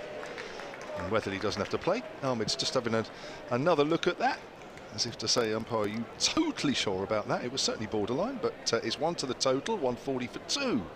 And we are in the 16th over here at a sun-drenched Ageas Bowl, although it's slightly hazy above us at the moment as that's driven down the ground. Weatherly is off at the mark. Joe Weatherly is striking this year in the tournament at 135. Just over 150 runs. It's missed a couple of games in the group stages. Swung away by Vince, and that is 6 just. Oh, and I think Bell Drummond may just have got fingertips on that, right on the boundary. He was right on the rope, jumped high. I think he just about got fingertips to it. Vince did just enough. He moves on to 80, 147 for 2. Yeah, could be a beginnings, this one. Could they make 200 on this? Possibly. It just depends, doesn't it? It's momentum, isn't it? And, you know, if Vince was to get out now, you've got 2 new batters, it just totally changes. And all of a sudden, a few balls are used up, and then momentum's changed as that's worked on the onside. As long as Vince is out there, anything's possible, as we've seen many times over the years. He moves on to 81 now. That's come off just 46, and Hampshire 148 for 2. Yeah, as you say, in the balance. I'm fascinated to see how easy it is, or otherwise, for Weatherly to get fluent here. Just works it on the back foot up towards mid-on. They run the first one quickly. There's a bit of work for Blake to do, and they're going to get 2. The throw comes in. Oh, he had to hurry there, James Vince. Fortunately, the ball missed the stumps at the bowler's end, but Blake had a lot to do coming in off the boundary and only picked it up on the 30-yard circle. You'll see a lot of that at this ground. Balls that are hit to the 30-yard circle. There is 2 if you both go quickly, but it's always tight. Yeah, Blake did his best. He's one of the better fielders in the Kent side. Very, very high standard, but missing the throw. Looked like they would have been safe anyway to me, actually, as they came back. As you say, it was a lot of ground for him to make up. 150 for 2 then, so 12 off it. And with 4 to go.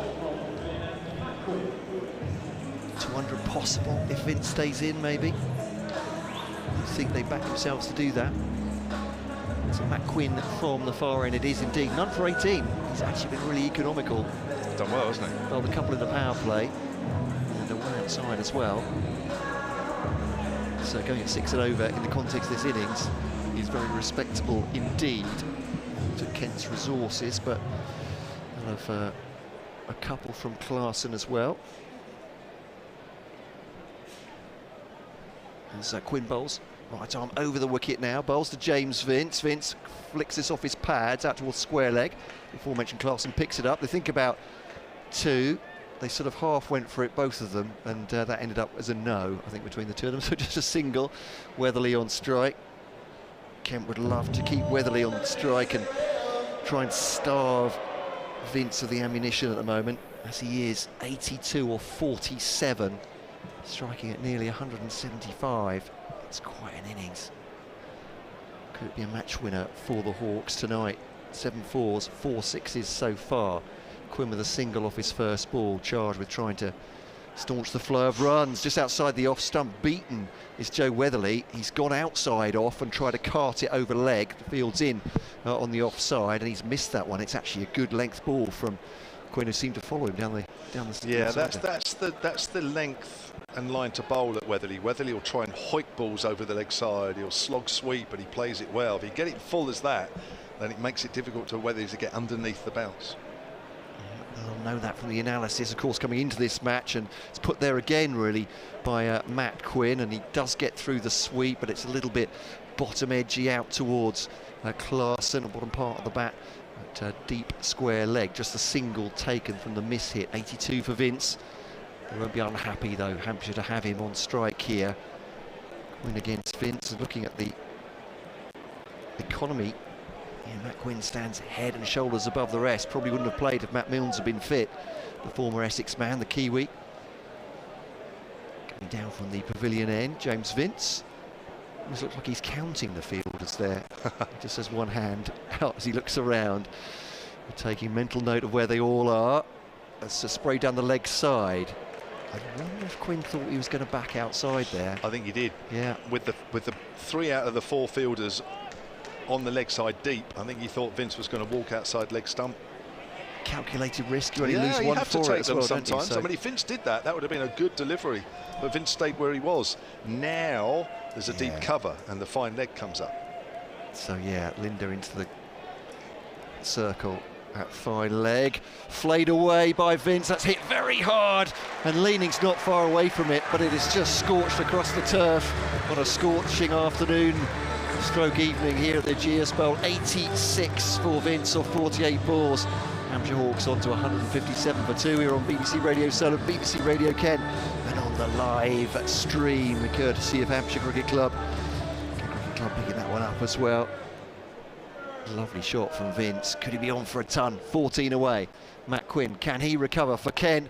It's gone up in the air. It's going to fall short of Alex Blake coming in from the long-on boundary. Just outside the circle, it would just plug for a single. Miss hit though, got a little bit close to his body to try and pull it away, it felt. That's always the worry, isn't it? There's been some clean hits on the leg side, which is the slightly longer boundary of the two. It's just that when you see it go off the bat and you know it's not out the middle, you just worry when the ball's in the air. You think that's going to hang there and somebody's going to catch it. Fortunately, that's bounced well short and in a gap as well. Fortunately for Hampshire, certainly 158 for 2. As Quinn just adjusts the field again, so it's in out, it do the hokey cokey as Linda goes back to a deep fine leg outside the circle for Weatherly, and they bring Daniel Bell Drummond back in at mid-off rather than long-off, and here is Quinn bowling on leg stump to Weatherly, flicked off his pads. Will they try and get 2 here? They won't chance it. Clarson's arm did well not to as well. Single to end the over then, so 9 off it in total with the wide. Hampshire Hawks 159 for 2 after 17. Yeah, 3 overs to do, 18 balls. It's nice to see a big crowd here this evening, and quite a few in the crowd wearing their replica Hampshire T20 Blast shirts, and probably a good opportunity to mention that you can contribute to the club's fundraising, which is for the Southampton Hospitals charity, to support the construction of a new specialist rehabilitation space within the GICU unit at University Hospital at Southampton. It's already passed the charity £100,000, and the online auction will continue. If you go to www.ageasbowl.com/auction, there's still a lot of exclusive lots available, and if you continue to buy a Hampshire T20 shirt and a Southern Vipers replica shirt, £5 will be donated to the Southampton Hospitals charity. 159 for 2 then, 3 overs remaining, and it's Freddie Klassen, the Dutchman, is back into the attack. 2 overs, none for 14. He's going to be round the wicket, the left-arm seamer. 2 overs for 14. My word, how the Netherlands could have done with that this afternoon against England. I saw Shane Snater, the Essex seamer, went for 99 off his 10 overs, and that wasn't the worst. There was, I think the leg spinner went for 108 of his 10 as Klassen bowls. That's full, that's a good Yorker, and that's dug out by Weatherly out on the leg side. That'll only be a single. Weatherly moves on to a runnable 6. Hampshire on to 160 for 2. I think it's fair to say the Netherlands really do need to be at full strength to play England, don't they? And yeah. There's 1 or 2, I think, wasn't there? I think I read an article this afternoon that Klassen was one of them. I think there's 1 or 2 that have decided not to play in that series, which is a real shame, of course, because Holland don't get to play a lot of those series, and I'm sure it's a bit of a inconvenience for England. That's full outside the off stump, but that's beautifully guided behind square by Vince, who just opened the face of the bat. It was full just outside off stump, and Vince just guided that into the gap. That was well timed at the same time. He moves on to 91, and that has come off just 50 deliveries, and Hampshire on to 164 for 2. He's making these spaces look very, very big. This is the Ageas Bowl playing surface, isn't he?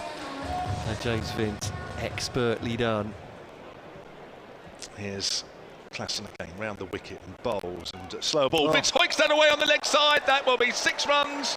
Don't bother running for that, just look to see where it bounces, and that is halfway up the Shane Warne stand. About 2 o'clock as we look. It's in the white seats, not even the off-colour seats, which are the bottom half of that stand. That's gone very high indeed. Vince moves on to 97, 170 for 2. Yeah, Clarkson's not used to being treated like this, but 11 off the first 3 balls, and James Vince said he scored a lot of 40s and 50s against Kent in the past. Could this be his first ton against the Spitfires? I think he's got 1 down in Canterbury. I think he got one evening. Well, beg your pardon. Do you know what, I was just thinking about that. I probably just blanked it out. I'm going to look it up, but he's got 2 so far, on the verge of a 3rd, and I have a feeling that one of them was at Canterbury about 5-6 years ago or so. We'll check that. As Klassen bowls, it's full. Vince drives. They've got a man out at deep backward point just for that shot, and that'll only be a single. And tantalisingly, Vince moves on to 98. This crowd willing him to get to 3 figures. They've been entertained already this evening, and we're not halfway through the game. 171 for 2. 2 balls left of the 18th over. Billings has a chat with Klassen here to try and get the field right to Joe Weatherly. They've been trying to do that to James Vince. Not easy when a player's playing as well as that. 52 balls for James Vince for his 98, but he's at the non-striker's end. It's Weatherly to face. McDermott for 4 and Press for 52. The 2 men out so far as Klassen over the wicket. Weatherly tries to hoik that away on the leg side, misses. It goes through to Billings outside off stump. If I wasn't commentating, I would have a look, but Matt's having a look for me. I'll do my best. Yeah, we will find it at some point. Wrestling with the technology, that's never a good sign. No, it's not. 171 for 2 as the sun shines away to our right on the west side of the ground. It's hazy sunshine, so it's not completely full on. Here's Klassen bowls. It's full outside the off stump, and Weatherly guides that now. Has that gone past the fielder? Oh, it's a brilliant piece of fielding. I think that might be Ahmed there. He's quick, and they'll come back for 3, and Vince needs to be quick as well, and he is. It's a no ball as well, signalled by the umpire. It's all happening. Now the crowd gave that a very big round of applause. I'm not sure if they thought that was Vince hitting that. It wasn't. Weatherly it was. He's on 6. He's on 9 now, I tell a lie, and it's 176 for 2. But it does bring Vince back on strike, who's just fiddling with his thigh guard at the moment. So we'll have to wait for this next delivery, because he's a good 10 yards towards the pavilion from the stumps. Slowly walks back, probably just trying to gather himself here. It's a free hit here, so this is a nice position for James Vince to be in. He's on 98, he's got a free hit, so he can't be out no matter what happens, but he can be run out. But if he hits it up in the air and he's caught, it won't count, because that last ball was a no ball. So here we go, as Klassen comes into Vince. Vince hoiks that away on the leg side. Has he got the 2 runs he needs? And he comes back for 2, and that is it. There's the James Vince 100, and this will be very popular. Just have a listen.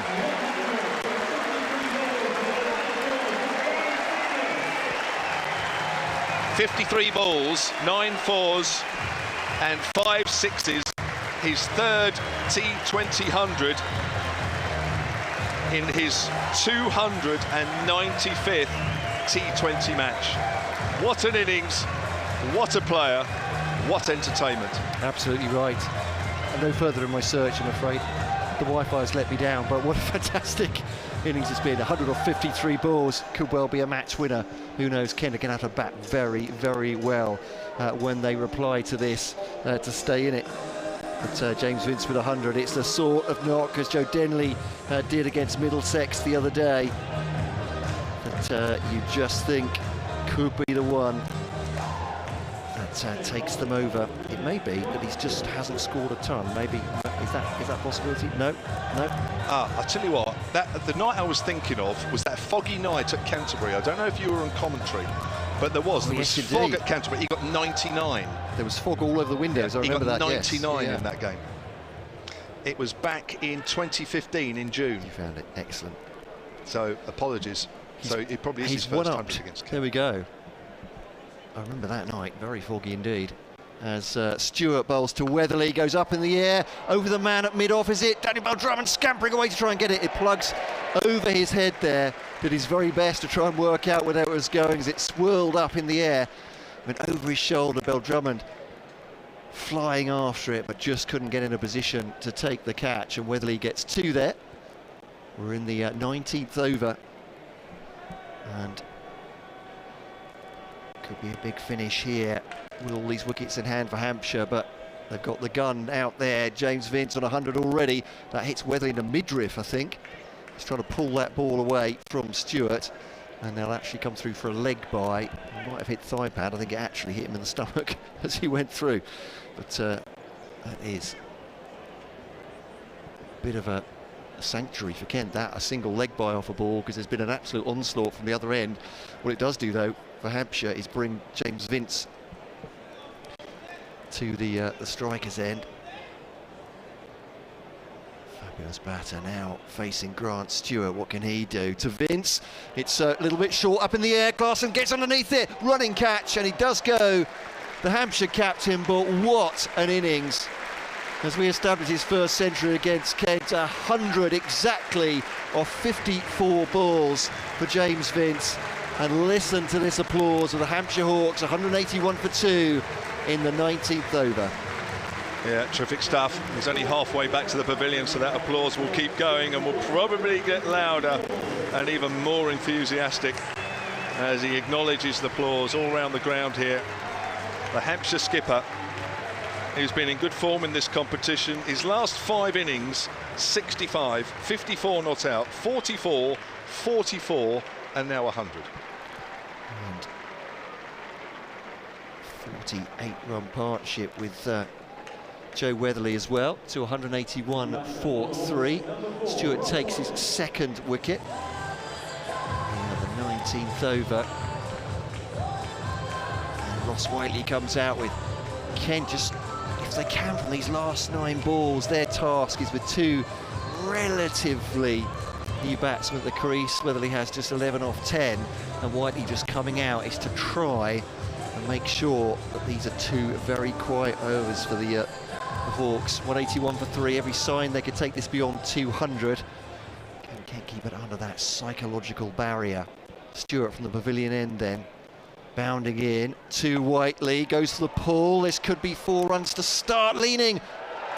Can't quite stop it, dive, try to flick it out behind him, but behind him as he dived with his hand, but the momentum has taken the ball over the rope, and that will be 4 runs. Now it's quite interesting they've sent out Ross Whiteley, because he hasn't really been in any form. 4 single-figure scores in his last 4 innings in this competition. I thought James Fuller might have come out, but they've decided to go with a left-hander. So Tawanda Miyeye is on as a substitute fielder. A deep backward square as Stewart bowls to Whiteley, and that's a baseball style swing and a miss outside the off stump, slanting across him, and he's gone with everything there through the wicketkeeper Sam Billings. Dot ball, which has said will once again be a little bit of mercy for Kent. 7 off the over, and the wicket of James Vince so far. Will it be a boundary? Will it be a dot ball? Something in between at the end of this over. 185 for 3. There'll just be 6 balls left. Stuart Bowles to Whiteley in the slot. Has that gone? It's up in the air and gone for 6 over mid wicket. Swing and a miss last time. That one is all hit middle of the bat, and it goes for 6 runs. 191 for 3. 6 balls remaining of this Hampshire Hawks innings. You know, it's quite interesting that I spoke to one or 2 umpires about Ross Whiteley, and I said he's a bit hit and miss. You know, I haven't seen a lot of him, and he was here with the Southern Brave last year, and he signed a white ball contract with Hampshire for this year. So first time we've seen him in a Hampshire outfit, and they said he's best with an over or 2 to come to bowl. You know, don't have him come in with 6, 7, 8, 9 overs. He's better in this situation. We've already seen it. 10 off 3 deliveries. Piling the agony on here for Kent. 191 for 3. It should be over 200 here. And this is the last over. 199 for 6 they scored here. That's gone high by Weatherly, and that's cleared the rope as well. Klassen goes for 6 now, wide and mid-on. There's a few too many length balls going on out there, but the pressure has been created by Vincent Press, and this is what happens in T20 cricket. The bowlers either stop bowling length or they go for the Yorker, and if they don't get the Yorker right, and then the players that are in, I'm not saying Weatherly's in, but that's not a bad strike for somebody who's only been in 11 balls, but it almost gets easier for the batters. 199 for 3 then, with still 5 balls remaining. Klassen, left arm over the wicket. Bowls to Weatherly again, and it's well outside the off stump this time, and Weatherly just flat bats that quietly out on the offside, just about reached that. And that's the 200 up for Hampshire. Another round of applause from this huge crowd here at the Ageas Bowl, enjoying the sunshine, enjoying the entertainment here. And in fact, the first ball must have been a no ball, because it's only showing 19.1 over the scoreboard. And it was a no ball. It was, yeah. Me. 2 no balls plus a 6. Punished, yeah. Wow. 200 for 3. Well, a bit like the over that Stuart bowled with the no ball in the middle of it that went for 25. It's really costly, isn't it? You've got 9 off a legitimate delivery, effectively. Hampshire's top scorer in this year's competition. That's flicked away by Whiteley, and he's found the gap, and that is 6 behind square on the leg side. Just a flick away off his hip, and that has cleared the rope by a good 6 or 7 yards. And Whiteley's coming to the party here as well. He's on 16 off just 4, and it's 206 for 3 now, Hampshire. Quite incredible. It seems a long time ago now that the first 4 overs only yielded 15. It was a slow start. I suppose you could say now it was a measured start, setting things up for now. Still 4 balls left of the innings. As Klassen comes into Whiteley, it's 4. Whiteley drives down on... That's 6 more over long on. Oh, these are coming out the middle of the bat. Hasn't always been the case with Ross Whiteley this season, but it is tonight. Yeah, this will put massive pressure on Kent when they come to bat. They made a pretty slow start, didn't they? 20 for 1 off 5, Hampshire Hawks were. Yeah. But how they've made up for it, and not only Joe Weatherly come to the party, but so too Ross Whiteley. 22 off 5, a cavalcade. Bowls again, length ball, and Whiteley misses out on that. It just goes a few yards down the pitch. They'll get a single. I think that might be a leg by, or has it come off something? It might have just come off a glove, but Whiteley trying the same thing again. Didn't quite happen that occasion. He moves on to 23. 213 for 3. I make that with still 2 balls left that Hampshire have hit 193 of 15, just under 15 overs. Johnny Bairstow, eat your heart out. Johnny who? Here's Klassen, bowls. It's full outside the off stump, but that's cut away for 4. That's another good shot, and it's Joe Weatherly this time. Full outside the off stump. Klassen probably thinks he hasn't done a lot wrong, but Weatherly just guided it past the fielder on the 45, and that's raced away. He moves on to 22. 217 for 3 here, Hampshire. Runs galore under the sunshine. It's a good crowd here, which I've mentioned several times. They won't get much better entertainment than what they're seeing at the moment. Last ball then. I think Kent will be happy when this is all over. Klassen bowls, and it's full. It's driven, not timed, down towards mid-off, but there's nobody there. And that's going to roll all the way over the rope. The mid-off is up. And that's well to Jordan Cox's right, and Weatherly's picked his spot brilliantly there at the end. And that is another boundary to finish off that rather expensive over. And Hampshire finish on 221 for 3. An absolute run fest here this evening. And the two Hampshire batters race off. That adrenaline will be pumping. And Klassen has completed 4 overs and gone for 63. I think his Dutch teammates over in Holland will look at that and say, well, actually, we're about par with you, mate, today. 221 for 3. Weatherly finishes 26 not out, Whiteley on 23 not out, 14 balls and 6 balls respectively. I have to say, from a Kent point of view as well, the body language after that last delivery was all heads down. Jordan Cox just watched it go and pointed at other fielder to try and catch it up, and then just walked away. And that really is the feeling, I think, as those Spitfires go off the pitch. They've absolutely been flattened by Hampshire in that innings. So 2-2-1 for 3. Kent will need exactly 222. That's a proper chase on a Friday night, isn't it? Who knows? They'll need to get off to a flyer, it feels like, Kent. But Hampshire didn't themselves, did they? But when you've got a man like James Vince who can score 100 at almost 2 a ball, you're in a good position. And as you said, Ross Whiteley, 23 of 6, was it, at the end? Very much the finisher there. Fantastic from him. So, yeah, let's see what happens as the two sides go in, have a think. The Kent opening pair out in a few minutes' time. 201 off the last 15 overs.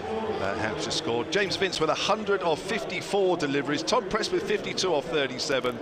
And Weatherly and Ross Whiteley, as Matt says there, chipping in. For Kent, well, there was 2 wickets for Grant Stewart, but he went for 47 off his 4. A wicket for Qais Ahmed. 4 overs, 1 for 33. I think he'll consider that's a good evening for him. But Freddie Klassen there, 63 conceded off his 4 overs. We'll take a break for a few minutes on BBC Radio Kent digital radio. We're also on all frequencies, BBC Radio Solent and BBC Sports online website, as well as the live picture feed on the Hampshire Cricket website and the Hampshire Cricket app, as well as on the Kent Cricket website as well. We'll take a break here from the Ageas Bowl. If you're listening on the radio and online, Kane Reeves will take you through the next few minutes.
Well, we're just getting our breath back here. Oh, some crowd spilling over onto the pitch. That's not good to see. Hopefully that won't last long, because the Hampshire fielders are out there in the middle, the umpires and the two opening Kent batters. And we've just witnessed Hampshire's third highest ever T20 score, and their highest against Kent. 221 for 3, 225 for 2 against Middlesex here in 2006, 249 for 8 against Derbyshire in that semi-final up at Derby in 2017. The only two other scores that are higher than what we've witnessed here this evening. Unbelievable stuff. James Vince leading the way with that 100, third 100 in T20s, half century from Tom Prest as well. I'm Kevin James, Matt Cole next to me, and then Melissa Story will be around a little later. Kent will do something they've never done before, so 207, their previous highest chase. Thank you from Liam from the club telling me that one. So 207 back in 2017 at the Oval. 100 from Joe Denley, might just need another one tonight. James Vince has already done that. 50 from Prest, 23 off 6 balls from Ross Whiteley as well. 30 off the final over from Freddie Clarkson, who last time out didn't go for that in 4 overs. Wow. At a tiny Taunton. So that really was an onslaught. Well, I think Kent should consider themselves lucky, because in the Northern Group game between the Notts Outlaws and Birmingham Bears hit 261 for 2 off their 20 overs. What a day to be a bowler.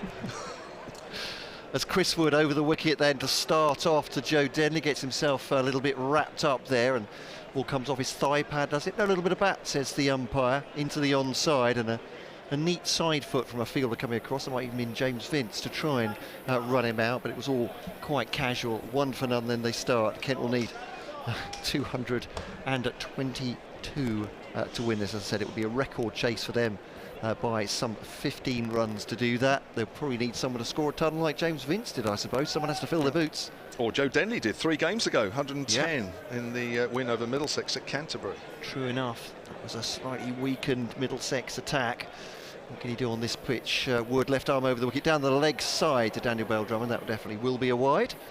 Bell-Drummond sort of offers the bat at it, but I think after it had gone by, leaving that to go through for 1 to the total. Right early on, 2 for none for the Kent Spitfires. The crowd quietening down after all the explosions out there in the middle from Whiteley and Weatherly at the end, from James Vince all the way through his innings. Here is Chris Wood then bowling to Bell-Drummond, pushes it into the offside. Vince fields tigerishly, takes it a second attempt on the run at cover, and there's no run, no intention of a run from Daniel Bell-Drummond either.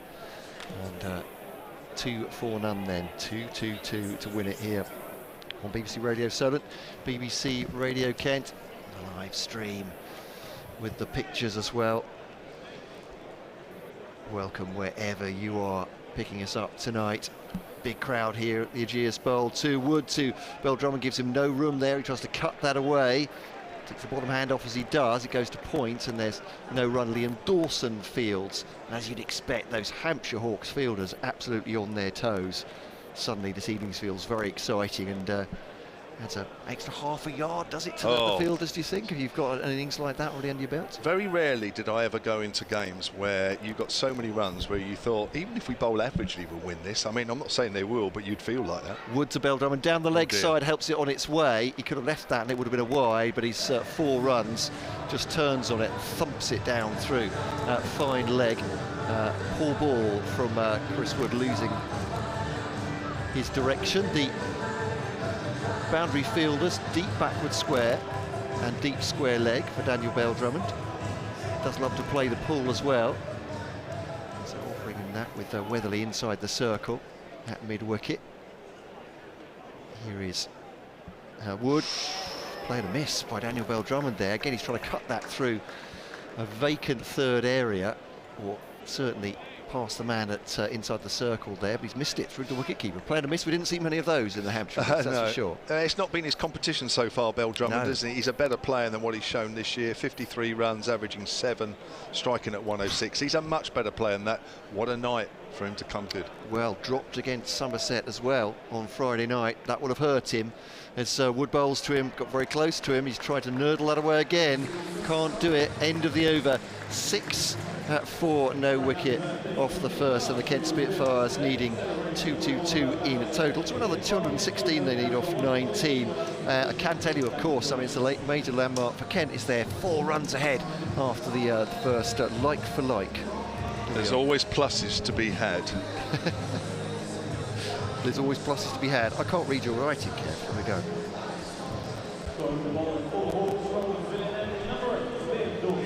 So we've got some Liam Dawson. He's trying to inform me some stats there. I got it badly wrong.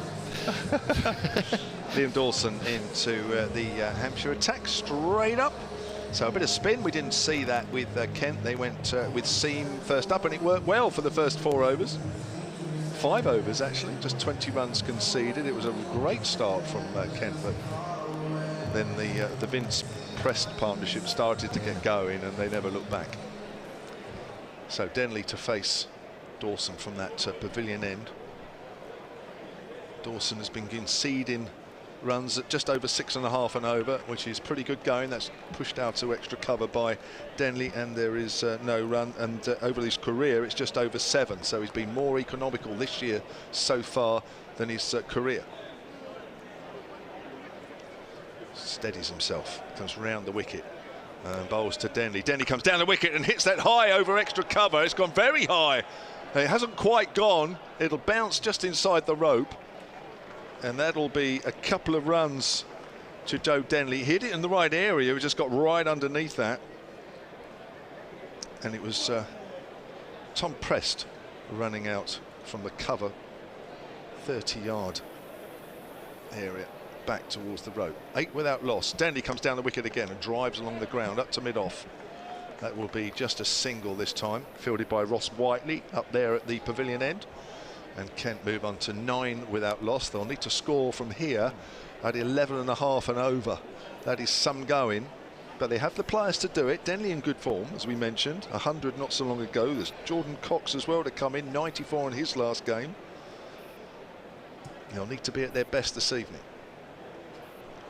Dawson in again and bowls, and that's driven by Bell Drummond, but only as far as Dawson, who moves smartly to his left.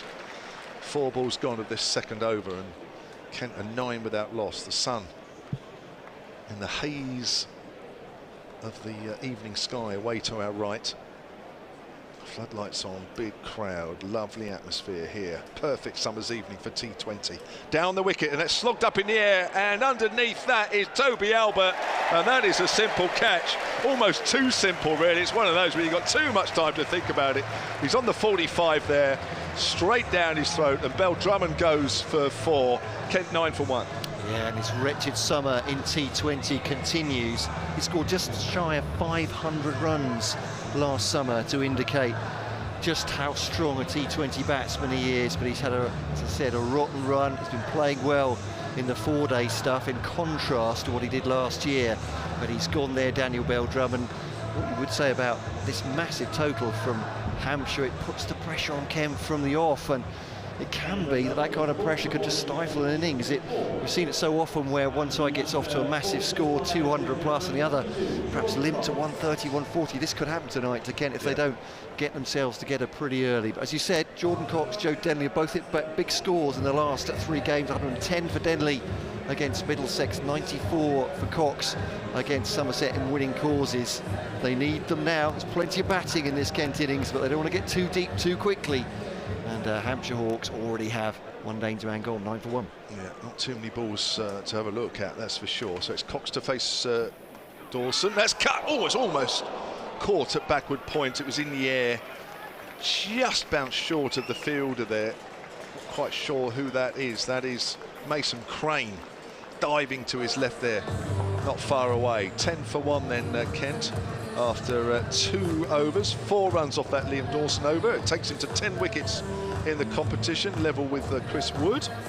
That's not the most for Hampshire, because sitting on 13 is Brad Wheel, who's not playing tonight after taking 5 wickets at Cardiff last week. Finds himself being left out. That's because Nathan Ellis, the man we're going to watch next, is back into the side, the Australian, after suffering with a bit of an injury. Good skill. I don't know if you've seen him before. No, first time for me. Played a couple of games for the Punjab Kings in the IPL. He's quite skiddy, quite a skiddy right-arm bowler. Looking forward to it here. I'm not sure Kent will be. 72 on his yellow shirt, comes in now, bowling to Jordan Cox. Edges, 4 runs. That was a legitimate edge. He's not caught the line of that at all. It's nipped away from him. It's gone for 4. Well, it's a first slip. It's a first slip catch, but I think perhaps with 200 on the board, you're thinking perhaps this might go for a few if we're lucky field in the outfield. But yeah, perhaps you do attack at this point. Is it like the championship? I mean, you wouldn't. I mean, field? Just coming off the back of championship cricket this week, that's straight down first slip's throat, isn't it? I mean, who's dropping that? Well, there'll be a few, but it shouldn't be. Pretty sharp. Here comes Ellis then scampering in on a leg stump to Joe Denley, to Jordan Cox, rather, takes the bottom hand off there, goes out towards that square leg. Tom Press sidearms in, what an evening he's had already. And they'll take just the one from that. Jordan Cox is marking out his guard at the other end. As I said, he looked for one just desolate after that Hampshire innings. Head down as he went off a 4 hit past him. Completed 30 off that over from Fred Klaassen, which is a real rarity for the Dutchman. But here's Ellis now, bowling to Denley, 4 from 4 so far. Makes himself room and is struck on the pads way outside leg stump. Ellis took pace off the ball as well. That's beaten him all ends up. That is, well, it's a leg bar, is it? Oh, sorry, I beg your pardon. It has actually got some inside edge on the pads there, but beautiful bowling from Ellis. He's taken pace off. He's followed Denley down the leg side, and all they can get from that is 1. And just the 206 to win then, halfway through the 3rd over. Yeah, the rate's just crept up, hasn't it? It was 11.5 a little while ago. It's creeping up towards 12s. It won't take much to go over that, so Kent have to keep going. They can't afford a quiet over. No, they had some a 25 and a 30 in that innings over-wise, did Hampshire. Oh, cut away. What a great stop that is. That Liam Dawson, that point, and has transferred it left to right to throw it in. What a stop. That was going at a rate of knots. I was about to call that as 4, but it's just too close to Dawson in his arc. Well, it was brilliant because it bounced just in front of him as well, to his right. So to actually pick that up cleanly, it's absolutely superb. It's a fantastic bit of fielding. Jordan Cox striking at 134 this year per 100 balls. Yeah, he'll need every one of those. Got himself a ton, as you were pointing out earlier, in that game against Gloucestershire, their first county championship win of the season. As Ellis bowls to him now, angles it up, he's going to go. Oh, what a way to get out. He's just like a tennis shot. It's a backspin volley up to James Vince, who takes it on the run at cover, and I think Jordan Cox has pulled out of the pool, if you like, there from outside, and has just ended up just dollying it up as if he's giving catching practice. And James Vince doesn't need the practice, frankly. He takes it. Ellis has his 2nd wicket in the over. Ken in all sorts of problems and could be on their way to a disastrous defeat here, and perhaps a tournament-ending defeat effectively for them as well. They've been absolutely pummeled by the Hampshire batsmen, and now they are 16 for 2 in the 3rd over. You know, no side likes walking off in the middle of a game with the momentum totally with the other side. It makes the game a lot harder. Kent had to come out the blocks pretty quick. Don't really want to be losing more than 1 wicket in the power play. They need to have momentum very, very quickly indeed. They haven't got that as yet, but to be fair, even though Hampshire got that huge total, their 3rd highest of all time in this competition, they still had a very, very quiet 5 overs. So it's not all lost, but Kent have really got to find something from somewhere, and Sam Billings, the Kent captain, needs to find one of the innings of his life. He's vastly experienced in this form of the game, 231 matches. As Ellis comes in to bowl to him, just the ball's the run up there, just gets something wrong as he comes into the crease and keeps hold of the ball. Billings goes back. He's not had a great series himself. Sam Billings said his strike rate around about 114. He's not the only one by any means to be scratching around for 4, his highest of 48 not out. And for him, as I said, he's very high standards. Didn't get to play very much for the Knight Riders. has been a little bit the story of Sam Billings' career in the IPL. Just playing the odd game, slip in for him as well as he pushes that through mid-wicket. It's not a great bit of fielding, actually. Have we seen the first mistake from Hampshire? He'd only conceded a single. James Fuller there sliding to his right at end of the over.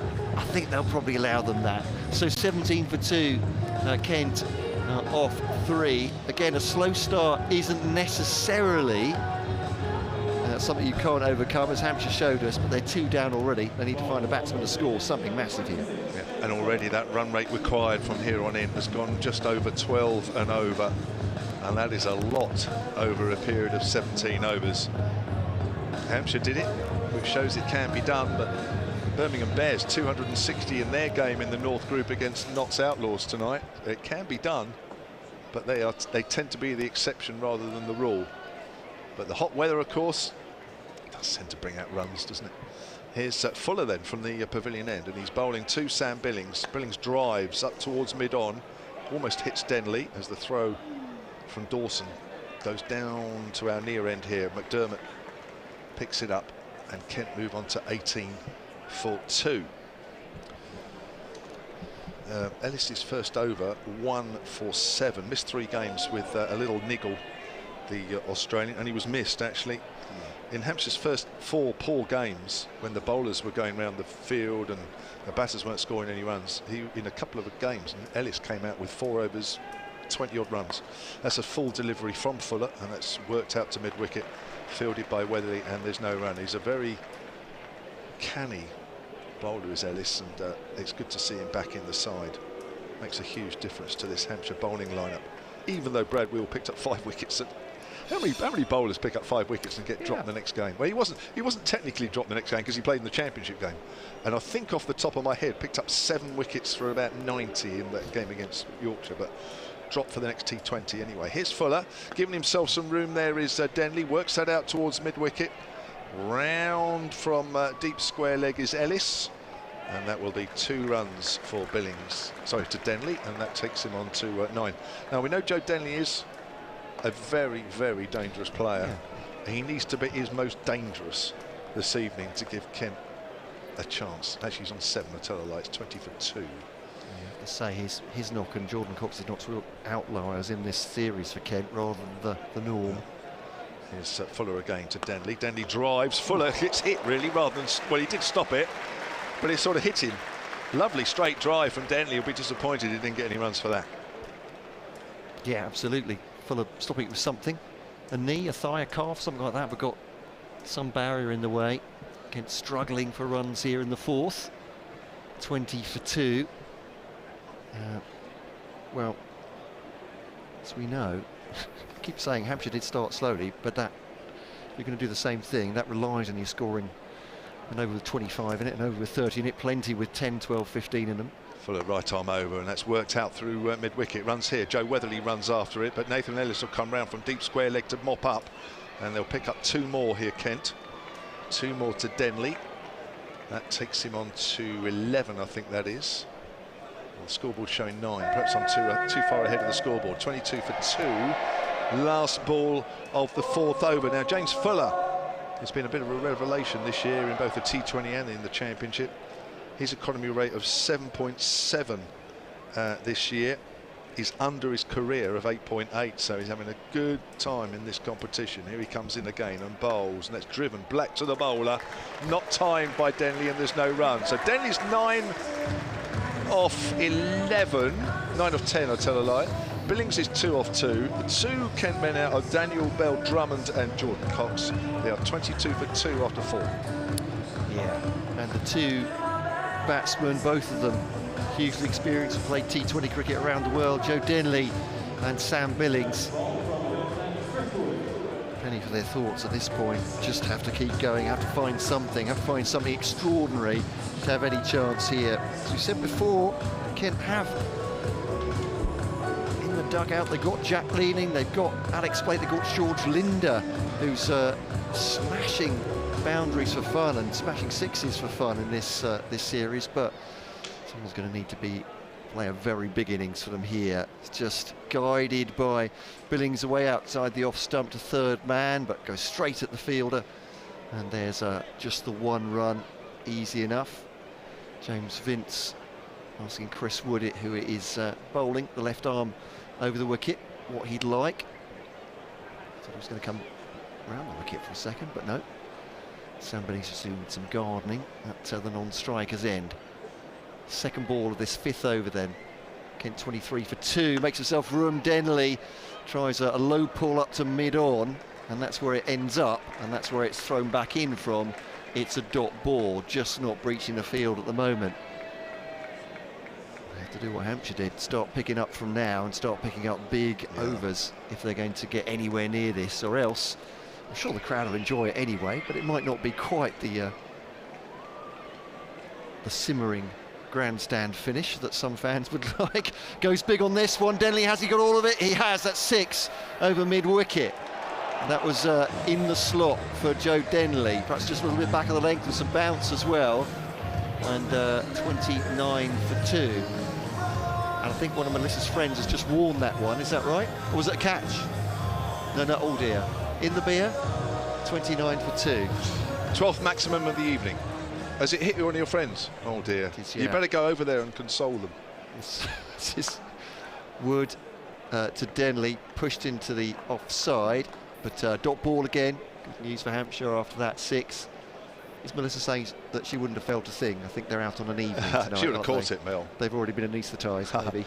Well, they're all having a big night tonight. I think, Mel, the conversation there will be, oh, look at my bruise. Oh, it hurts so much, Mel. Could be, to think.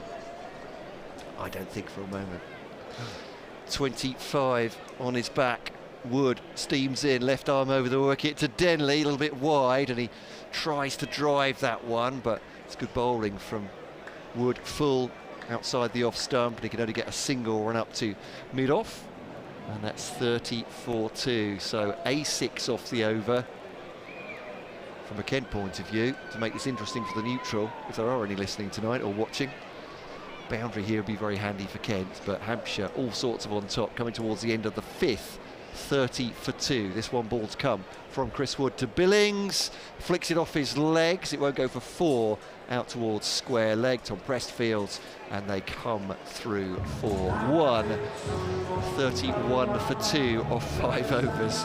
They still need 191 to win at nearly 13 and over. The Spitfires, such was the enormity of that Hampshire Hawks total of 221 for 3. 100 for James Vince if you're just joining us. 52 for Tom Prest. A late 23 off 6 balls. Yes, you heard that correctly from Ross Whiteley. He and Joe Weatherly took 30 off the last over. But the one note of positivity for Kent is that after 5 overs, Hampshire had 20. So Kent at this stage are 11 runs in front. So all is not lost. It's just that to stay in front over the next 15 will take some doing. If they do win from here, it will be incredible. It will be one Hampshire, of the great nights of all time. Heavy favourites. It will pale Trent Bridge a few days ago to insignificance. It's Ellis who's switching ends, and Billings is trying to flick that away on the leg side, gets an inside edge onto the pad, and that will be a single. That takes Kent on to 32 for 2. 201 off the last 15 overs Hampshire scored, and just to repeat, 221 for 3 is Hampshire's 3rd highest ever score in T20 cricket, which is now this year celebrating its 20th year. Just been indicated. Joe Denley now has 4,000 Kent T20 runs. There we go. He's got past the landmark. He'd rather get past the 222, I think. Ellis bowls, and that's driven hard up to mid-on. One bounce to Dawson, who throws at the bowler's end, but it's home. Nice strong-looking shot there from... That was Billings, wasn't it, who hit that one? I think. Yes, yes it was. Oh, no, it was Denley. Denley on 17, he hit that one. It's Billings. So Billings on strike. Yeah, Billings back on strike. Yeah, getting them mixed up. 33 for 2. Good crowd here. Several thousand here at the Ageas Bowl. Many of them wearing their, or quite a high percentage wearing their Vitality Blast Hampshire tops, bright yellow. That's worked away on the leg side by Billings down towards backward square leg, thinking about a second, but there wasn't, because Mason Crane Superb there. Don't forget, if you are still inclined, you can still buy those tops and the Southern Vipers tops. And £5 from every top sold will be donated to Southampton Hospital's charity by Hampshire. So of all the ones down there I can see, just on this occasion, there's been quite a few £5 that have been donated already. There is an online auction as well, which you can go to on the Ageas Bowl website, which has still got plenty of prizes. That's turned away on the onside by Denley. They'll run one, but it's only one, as that goes out to Joe Weatherly on the deep mid-wicket boundary as we start losing the sunlight here. It's away to our right. It's quite low in the horizon now, but hazy sun. But still a picture. Yeah, still feels like the Ageas Bowl. It's like mid-20s as well. Still, I'd imagine. Still warm, isn't it? Yeah, it's still very pleasant. I tell you what, we're lucky up here. There's no wind, so it's still warm. Yeah. But downstairs in the media centre, there was no air conditioning, and we were there about, what, 10 minutes? And we thought, really? As, he's trying to cut that away, and a slower ball from Ellis. Billings can't find the angle or the pace off the bat, and it trickles out into the covers, and there's no run. If you can imagine sort of sitting in the greenhouse for about 3 hours. Fantastic view. That's what it would be like. Wall of glass. Great view, but you probably lost about 2 stone by the end of the game. 35 for 2. Back in the day, jockeys would have loved that kind of thing, wouldn't they? They'd go in there for half an hour, make the wait. Yes, we found the perfect place for you. Any Southampton-based jockeys we found. Here's Ellis short, and that's just helped on the leg side there by Billings. Oh, and it's a misfield. And it's going down towards the fine leg boundary, and Mason Crane comes around quickly, much to the crowd's delight. It was Chris Wood who couldn't quite cut it off on the 45 on the leg side. And we've had 6 overs. It's the power play over now for Kent. So Hampshire can afford to be a bit more defensive with the field, and the visitors are 37 for 2. Yeah, it's not getting any better for Kent, that's for sure. Hampshire tightening the screw in the power play. Just going for around 6 and over. Already need over 13 and over Kent from here for the next 14 overs. So it needs, can I say that horse racing analogy, it needs a nap hand from someone here. It's, I'm assuming that's horse racing, perhaps it isn't. It's close enough. Someone will correct me. So it's Liam Dawson to come back in. He bowled one very tight over in the power play, 1 for 4, took the wicket of Daniel Bell-Drummond, who once again looked all at sea. Here is Dawson then, left arm, spin round the wicket, bowling to Denley on 18. Denley goes for this one again. It's just thumped into the ground outside off stump. He hasn't really moved his feet to it, and it's got away from him, and just feels like that for Kent at the moment. Just can't strike the ball cleanly. But for one big 6 from Denley, that's really been about it in terms of middling the ball. As Dawson bowls to him, he cuts that away, goes straight to the fielder. It's 2 dot balls to start from Dawson, and these need to be going to boundaries for Kent. And such a strange game, T20 as an entertainment sometimes, isn't it? You think 200 on the board, this could be an absolute thriller, but it could be the opposite. This crowd, most of them could have their feet up, just enjoying their evening now, watching Hampshire strangle the life out of Kent. This one's cut away to the offside, and a single taken. And as I said, from here, it's not in Kent's hands. A very slim chance of qualifying for the quarterfinals anyway, but lose here and they're pretty much done, but for some extraordinary luck and 5 wins on the trot. For Hampshire, could be 5 out of 5. A lot of cricket to be played yet, but Billings slams it away off the back foot up to long off, but again he won't get to the boundary. Weatherly fields very well indeed, gets the throw off quickly, keeps them to 2, so 3 off the over of 4 balls.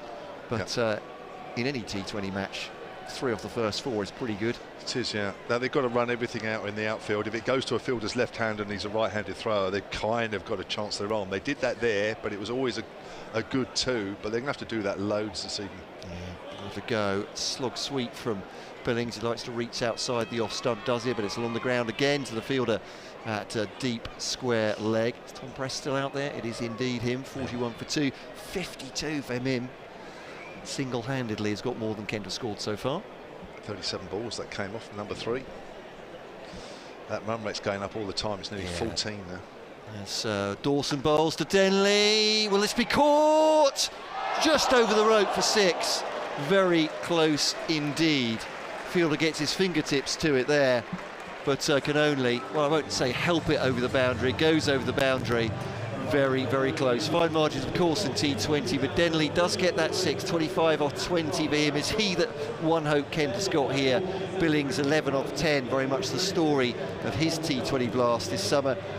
Kent might be reigning champions, but as Sam Billings said to me, it doesn't matter the fig who won it last year. It's about what happens this year, of course. They're not resting on their laurels. Other teams are coming hard at Kent, quite rightly too. 47 for 2 off 7, still needing 175 to win. They are a long way out here. Not quite in the palm of the hand for Ross Whiteley there, jumping high at mid-wicket. More sort of fingertips than palms, so never completely in control. Then he just got just enough on it. Mason Crane into the attack now, the Hampshire leg spinner, who's getting slowly but surely better in this competition. It's been a bit mixed with his bowling, but it is starting to come together. But his economy rate is 10, just under 10.5 and over this season, as that's driven up to mid-on by Billings for a single. 48 for 2. Crane normally his economy rate is 7.5, so that will give you an example that he's been more expensive this season. But he is starting to show what he can do. So he's bowling to Joe Denley here. Denley's pulling that away and hasn't missed the stumps by very much. Oh, he chanced his arm there a little bit. It wasn't that short. He's pulling across the line, and that ball can't have beaten off stump by very much. 48 for 2 then. The run rate now is over 13.5 and over for Kent. It's going up all the time. Even with a single it goes up. As Crane bowls. Down the wicket is Denley. It's up in the air. Dermot gets it and tries to flick it back. It's excited the crowd. I thought he was going up for the catch initially, as Denley was trying to flick that away on the leg side. Ball hung in the air for a while. See the frustration from Denley, can't you? It's being pinned down by Mason Crane just at the point where they have to go for it now, Kent, don't they? Someone has to chance their arm.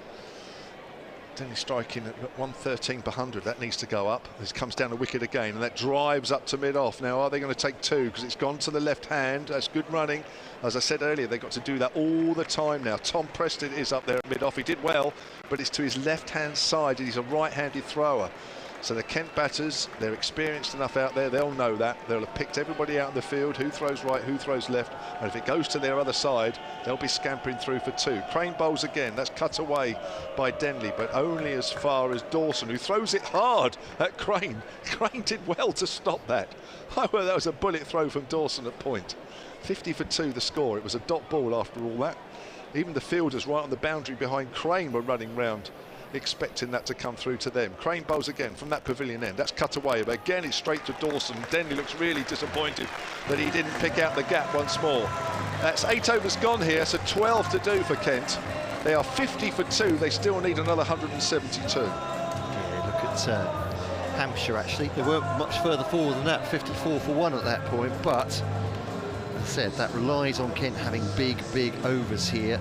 They'll need a bit of luck as well to get away with that when they're swinging for the fences. And at the moment, they haven't found a bowl that they like either in terms of trying to clout them to the boundary. So hard yards, but that's what happens when the opposition have smashed you all around the ground, as Hampshire have done tonight. Yeah, there's not enough boundaries at the moment, is there? There's only 2 4s, one from Bell Drummond and one from Cox. So the 2 batters that are out have scored the 2 boundaries, and 2 6s to Joe Denley, 2 maximums. That's all Kent have managed so far. Someone has to go here. Crane is 1 over going for 3. Fuller went for 5 in his first over. 27 for Denley from 25. Billings 12 from 11. Need to double those strike rates, Kent, at this point. Need to do it quickly too. Fuller to bowl to Billings then. Start of the 9th over. And Billings goes, oh, it's bowled him. He goes improvising, trying to ramp it over the wicket keeper, down through fine leg, and shows his anger. Billings, he's missed it. You miss, I hit. James Fuller didn't worry about Sam Billings trying to improvise. Hits the base of the stumps, and Billings goes 50 for 3. Kent in all sorts of woe here, and Hampshire, even at this early stage, must be scenting victory. Well, the batters have got to take some risks, that's for sure. And I think Billings there, as Fuller's running up thinking he's going to bowl a length ball here, so I'll go across the stumps and try to ramp it away on the leg side. But Fuller's bowled it full. And once Billings was in that situation outside the off stump, that was always a difficult shot to execute. So, you know, there, a batter's gambled and it's not come off, and there's a few more players got to gamble yet. So Alex Blake comes in next. Well, said he hit one fantastic 50 for Kent a few years ago when they seemed to be completely all at sea against Hampshire. I don't think, though, even that situation was quite this parlous. Well, certainly not in terms of actual weight of runs. He had to wait until Zach Crawley was out of the side to get his chance as well this season in the Blast, did Alex Blake. And has had 6 games and scored just 81 runs, 16 he's averaging. There's a few too many of your guys out of form, really, isn't there? Right, which I don't think I've seen for a while. That's my point about Denley and Cox's innings being outliers in those 2 wins, and just a little bit squared him up there, out towards the offside. Alex Blake, I think he was trying to play it straight. He was. Thank you for, as I always say to the batters, when they rehearse the shot they were trying to play, straight that down the pitch. It's gone to skewed off with the offside single taken anyway. Well, Blake still strikes at 133 career. He might not be having a great season at the moment, but over a period of time, and this is his 147th T20, so it is there, it's in him. White ball only player now for Kent. Denley goes driving back to past the bowler, but again it's foolish from Fuller, and there's no real room for Denley to get his hands through it up to mid-on, single, 52 for 3. He just looks like he's lost a little bit of rhythm there, Denley. I'm just wondering if the match situation, the scoreboard pressure is just, you know, just, I don't know, he's just losing his shape a fraction. I mean, he's still scoring well, but nowhere near enough. Fuller to Blake, makes room. That one's absolutely shot of a length, and that will be down the leg side. It's it's a no ball for height reasons, I think the umpire has said. I think. Yeah. The 2 umpires are certainly communicating with each other and with the scorers as well. That's handy. So it's a no ball. It's not a free hit, is it, on height? Be even better if they communicated with us as well. If we had a walkie-talkie there, well, 3-way walkie-talkie, be handy, wouldn't it? I'll put in a request for next year. Fuller to Blake, swings and misses down the wrong line there. He's going down the circle. Ball's gone down the district, straight through to the wicket keeper, and there is no run. 54 for 3. Dot balls they just can't afford. The required rate's up at nearly 15 and over now, which probably isn't too bad on this pitch if you've got a couple of overs to go, but they've got to do that for 11. Kent just needs somebody to get in, doesn't it, really? I mean, a Blake, you know, playing at the top of his form, top of how he can play. Feels all back on the leg side for him, driven through the offside. He should get 4 for that, Alex Blake, and I'm not sure even then he got all of it, but enough. He's a big strong lad, isn't he, the left-hander, and drives that cover drive. 4 runs. Spitfires 58 for 3. Still 1 ball to come of this over. From what I remember him, that's his area, extra cover, isn't it? He's very strong through there, both in the air and along the ground. That was. You're right. It wasn't timed, but it was still a good shot. Just shows you that how strong and how what a dangerous player he is when that ball starts going out in the middle. Likes to carve through the offside as well, making himself room. But Fuller bowls to him as he edged that. No, goes through low to the wicketkeeper. He's missed it. Hasn't sighted that one. Take a little bit of pace off there, I wonder. Short ball, Fuller. Whatever he's done, it's a dot ball to end. 58 for 3. Kent's still 164 away with 11 overs to go. It's an absolute mammoth task. A whisker under 15 and over. And there's no real sense that Denley, who's been in for 26 balls now, as you say, just he's timing the ball well.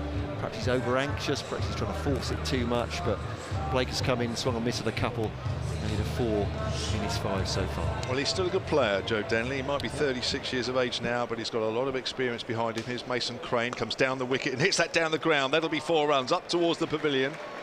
Quite deliberate shot, that one, and that's come somewhere out of the middle. Real intent shown there by Joe Denley at the start of Mason Crane's over. He moves on to 32, 62 for 3. They're not a million miles away at this stage from Hampshire, because after 9 overs, Hampshire had 66. We're just starting the 10th over here. Melissa Story will be in at the end of this over, taking over from Matt Cole, as that's cut away by Denley. There'll be a couple of runs here as Ross Whiteley slides into that just in front of the backward square cover boundary. 2 runs it is, and Denley, little spurt on here. He moves on to 34. That's off 28. 64 for 3. Kent need another 158. Well, Melissa started her spell on the Hampshire innings. Suddenly the boundary started raining, so I'm hoping that'll happen again. You won't come back then. He swats at that one, and that's off a thick inside edge there as it spews out towards deep mid-wicket. He was trying to hit that one straight. It's probably the googly there from Mason Crane. And Kent are 65 for 3. Denny has 35 off 29, and it's Alex Blake with 5 off 5 to face Crane. Now, the slightly shorter boundary is to our right. That's Blake's leg side. Will he target that straight away? I was going to say it'll be coming into the left-hander naturally, wouldn't it? Yeah. Crane bowls. There's the googly. Wasn't quite pitched right. But yeah, I had a feeling that the googly was going to come pretty quick. Unless he bowls that one. Yeah, that one. But I mean, it was just a little bit short and a little bit wide of off stump. Otherwise, I think Blake would have gone for it and might have come a cropper, but wasn't quite directed right. That's another googly there, and that's cut away by Blake as he reaches for that one and plays that cross bat out into the offside. 66 for 3, Kent, with 1 ball left of the 10th over. Matt Cole's already moved off. He's already had enough.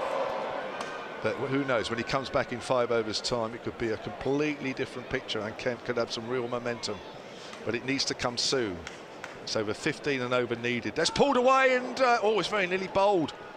Very nearly bowled there, Joe Denley, trying to pull that away on the onside. It kept a little low. Mason Crane had his arms on his head. I thought that had bowled him. I even thought that might have been LBW. It was neither. Halfway through, 66 for 3. Melissa Story back. One of the big things which is going wrong for Kent this season is that Cox and Denley are really their 2 batters who are in form. But if you look at the dependable 3 almost of Billings, Leaning and Bell Drummond, they're all having pretty poor competitions. Bell Drummond, his career average 30.3, averaging 7.6 in this year's competition. That's dramatic. Jack Leaning, his career average 28, averaging 16 in this year's competition. And Sam Billings' average isn't so different, but his strike rate is drastically different. His career 131, in this competition 110. And it's asking a lot of those players in this situation, isn't it? Absolutely, putting pressure on them. And more pressure will be coming from Dawson, now bowling from the hotel end. Advancing down the wicket is Blake, pushing this to long on, and they get a comfortable 2. Again, good running from the Kent batters. It's an unfriendly competition for batters out of form. Yeah, I mean, it's a difficult one because it's so fast almost, especially this year's competition. There seems to be a game almost every other day, or sometimes for these teams in consecutive days. So, as you say, if you're not in form, it hits you hard. Dawson to Blake, who brings out the reverse sweep, and has he been stumped? Is this a miss something? Might very well have been, yeah. Opportunity there, Blake looking to play the reverse sweep. It wasn't the correct delivery. He didn't get down to it, so almost tried to play some French cricket. But McDermott fumbling behind the stumps. Just searching for this 4th wicket, Hampshire. Dawson bowls, coming down the wicket and skied in the air. Is this a catch? The fielder underneath it, and it flies over the boundary rope. Just. It was a fantastic effort down there from Nathan Ellis. He was waiting under the ball. It went high into this almost grey sky now as these floodlights come into full effect. And the ball tantalisingly bounced probably about a metre over the boundary rope. Well, that's what Blake can do. He might be out of form, but he's still dangerous. 74 for 3 then. 148 to win now. Dawson in, and this is struck down the ground firmly, but a good bit of work there from Fuller. Oh no! Has the ball just touched the boundary rope? The crowd are cheering. Fuller seems to be celebrating. He did a fantastic dive. That was hit hard by Blake, down the ground. Fuller dived, stopped the ball, and it just bounced back towards the rope. Stewart's inquiry. It was a bit of a close one. You've got to trust the fielder. 76 for 3. Dawson's got to bowl another, I mean, it's not easy, bowl another Yorker. I mean, that miss reverse sweep very nearly bowled him. Try again, wouldn't he? Bowls outside the off stump this time and signalled wide by the umpire. That one didn't have much spin on it. Maybe Dawson looking to lure Blake out into hitting to that offside boundary for the left-handed batter. It's a bit of a shorter boundary here today. Dawson, 5th ball of the over. That's short and flat and strikes Blake maybe in the stomach. Based by the length of his pain, I'm going to go with stomach. We'll go with that, shall we? He's upstanding, so we shan't assume the worst. Final ball of the over. Dawson bowls. That's a slower again outside the off stump, and the umpire calls wide again. Dawson's not happy with this one. Well, it's close enough, isn't it? Whether it is or whether it isn't, I suppose, is open to debate. But I think Dawson there is just worried about what Blake might do. So he's thrown it out wide anyway. Looking at these Hampshire fielders on the boundary, they're actually on the other side of the boundary rope, looking to jump in as Dawson bowls. He's in, that's outside the off stump again, and flat batted down the ground. Good bit of fielding down there from Joe Weatherly. It restricts it down to a single. A bit of a messy over there from Dawson with the wides. Kent Spitfires move on to 79 for 3 off 11. 143 to win now. 7 wickets in hand, 9 overs remaining. Well, it's one of their better overs. You're right, it was a bit of a messy over, but 13 off it. But when you look at what they need from here on in, it wasn't enough. They're very nearly 16 and over, so it was a decent over there for Kent. It included a maximum, but it still wasn't enough. I wonder whether it was an interesting decision for Kent to bowl first, I think, on this wicket. Crane comes in and bowls the left-hander Blake, who pulls that around over mid-wicket, and that's going high into the Shane Warne stand, and that is 6 runs. Glorious shot there. It was a bit of a shorter, flatter one from Crane, and Blake has just been waiting for that one. He's almost perched on his back foot, just searching for that ball he can dismiss into the crowd. There's momentum in the Kent innings now. You were saying? Well, Kent has batted first in 6 of their 8 games in 2022, so they're not too accustomed to chasing, and their average second innings score is only 147. That's pulled away, but along the ground this time out towards deep mid-wicket, so it's only a single for Blake, who moves on to 24. Kent are 86 for 3, needing another 136, and we are in the 12th. Hampshire similarly batted first in 5 of their 8 games. They love batting first, especially here at the Ageas Bowl, when the floodlights do help the bowlers in the second innings. Crane bowls to Den, who comes down the wicket and hits it over extra cover, not timed. Couple of bounces out to Ross Whiteley. They'll come back for 2 as the throw comes into Ben McDermott. There is a bit of momentum into the Kent innings finally, but is it enough? It's a big ask, going along at a run rate of 7.7, but the required run rate now 15.8. It's going up even with a 2 now. 88 for 3 they are now as Crane comes in and bowls to Denley. Denley swings that away on the onside. It's all on the ground. There's a chase here for Ellis. He picks it up on the deep mid-wicket boundary, throws it in, bullet throw there, but it's 2 runs, 2 comfortable runs. Denley moves on to 39, 90 for 3, 132 needed. I must say, Kent have ran their 2s fantastically. They've really bisected the fielders. Just not enough on this occasion, but I'm sure in a much lower scoring game it'll be perfectly suited batting. It would do. Crane bowls and Denley edges that one, otherwise that would have been stumped, and it's gone on the 45, and that's a good diving stop from Albert there, right on the 30-yard circle, staving 4 runs. But Denley came right down the wicket, huge swing across the line, and only an outside edge saved him from being stumped by McDermott. Denley picks up 1, he moves on to 40, that's off 33, 91 for 3, 131 needed, and there's 1 ball left at the 12th. Kent fans are going to be hoping that Joe Denley can bring out some more of his heroics from that 100 earlier in the competition. I think around off 50-odd balls.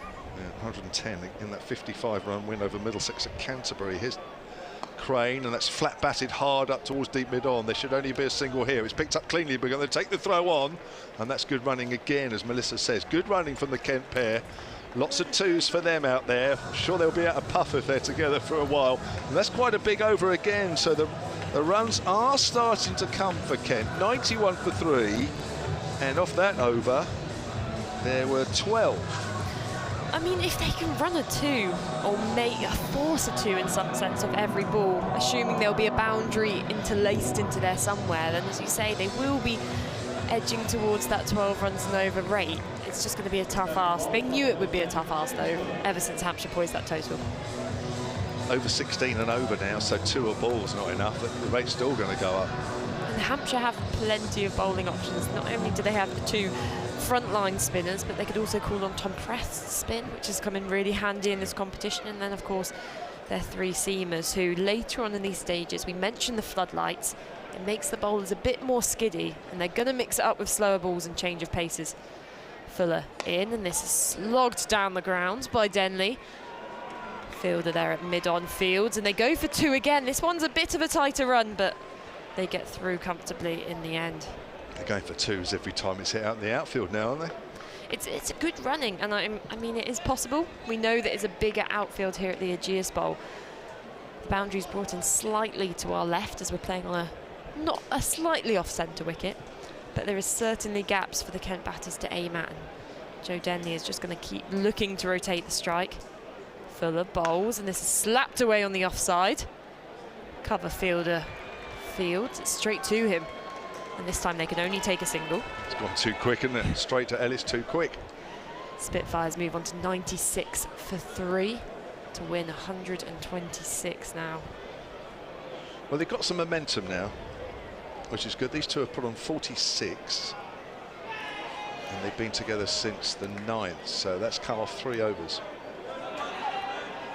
The Hampshire fans getting rowdy below us as Fuller bowls, and this is driven firmly down the ground by Blake. Another good bit of fielding there from Liam Dawson this time. They run 2 again though.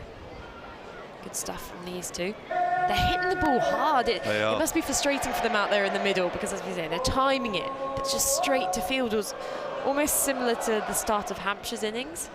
But whilst Hampshire started badly, they built up this momentum. Kent started quite badly as well. They've got to try and replicate Hampshire's innings and acceleration. What can they do now? 4th ball of the over from Fuller to break, and that's a full toss, but missed through to McDermott behind the stumps. He's absolutely frustrated and appalled with himself there, Blake. It was in the perfect place he wanted it. Don't know whether Fuller just taking some pace off that one. Only had to touch that behind square on the offside. I know there were 2 fielders there, but that would have absolutely raced off the bat, and it would have had to have gone straight to the fielders. Missed out on 4 runs, and it's nearly 17 and over now. Just 1 dot ball there, and suddenly it's jumped again.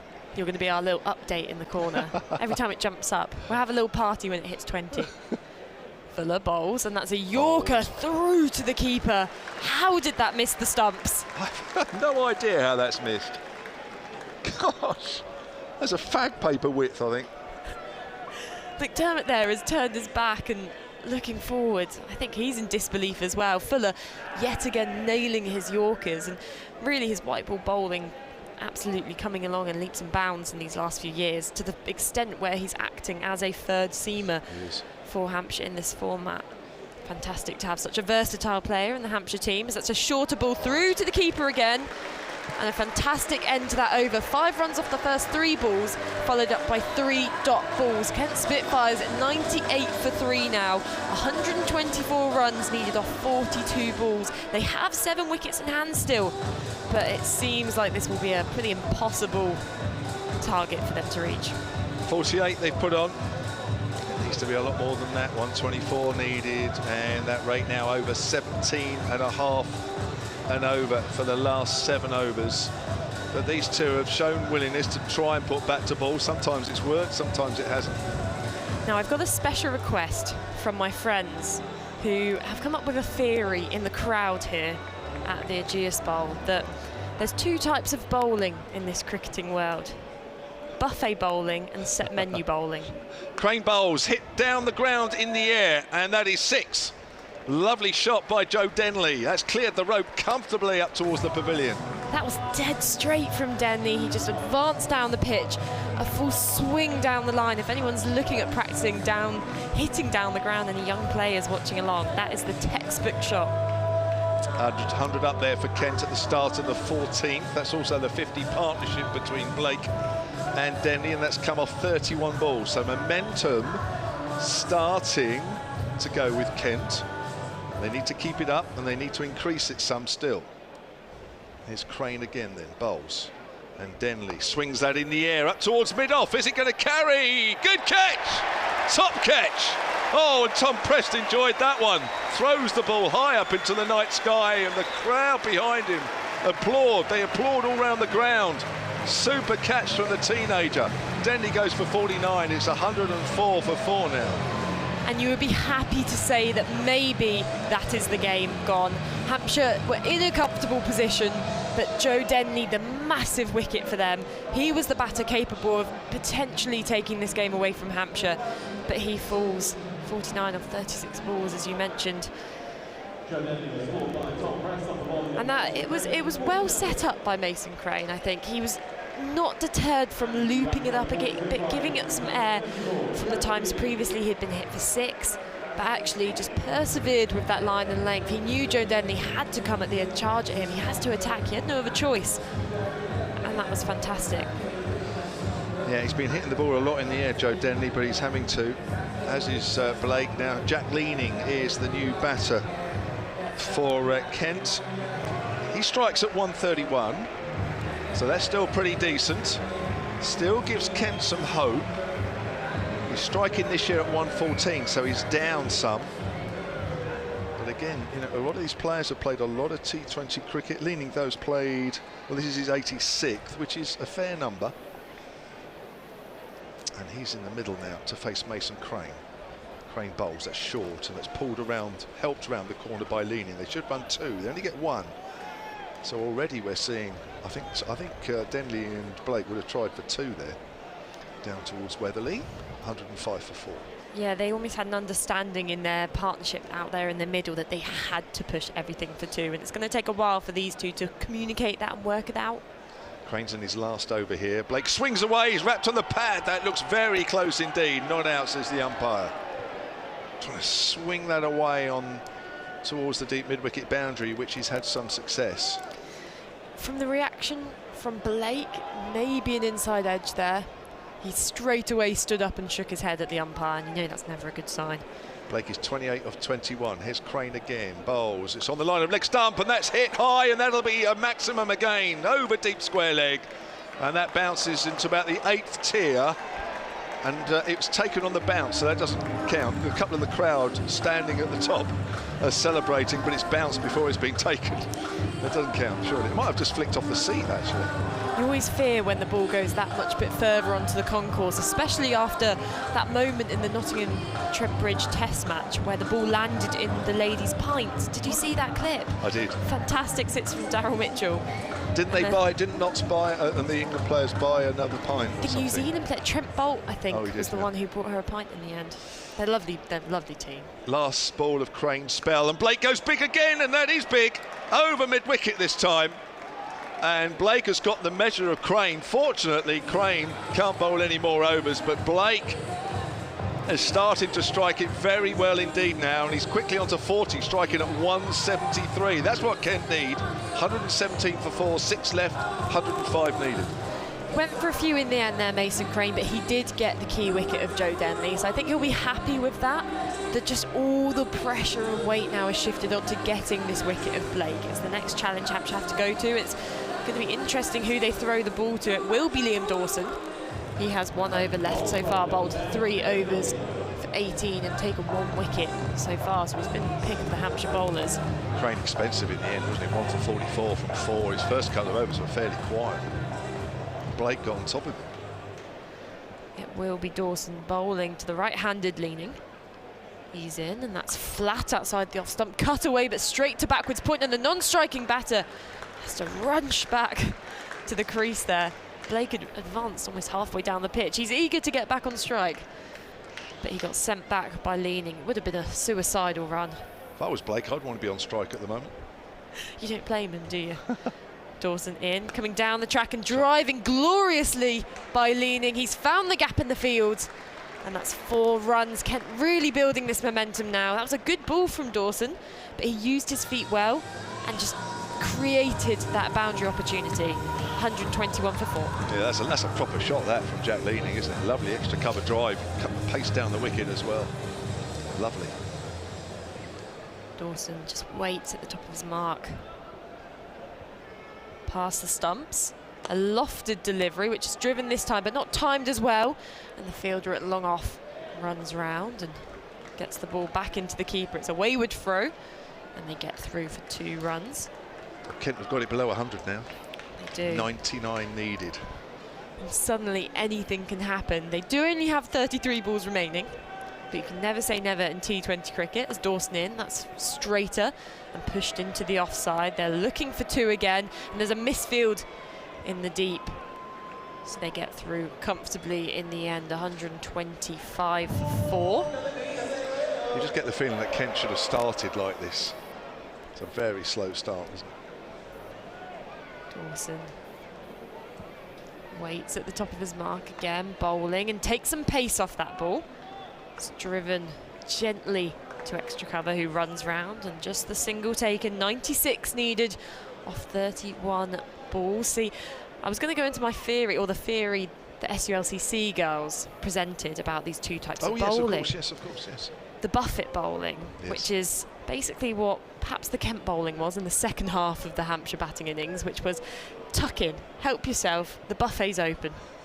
That's the first form of bowling, which I fear Hampshire's bowling is descending into that territory with this incredible display of batting from Blake, 40 off 23. He's on strike, left-handed. Liam Dawson bowling, and that's right into his arc. He doesn't time it, but has he found the gap? 2 fielders converging out there in the deep, and they get through for 2 runs to complete that over from Liam Dawson.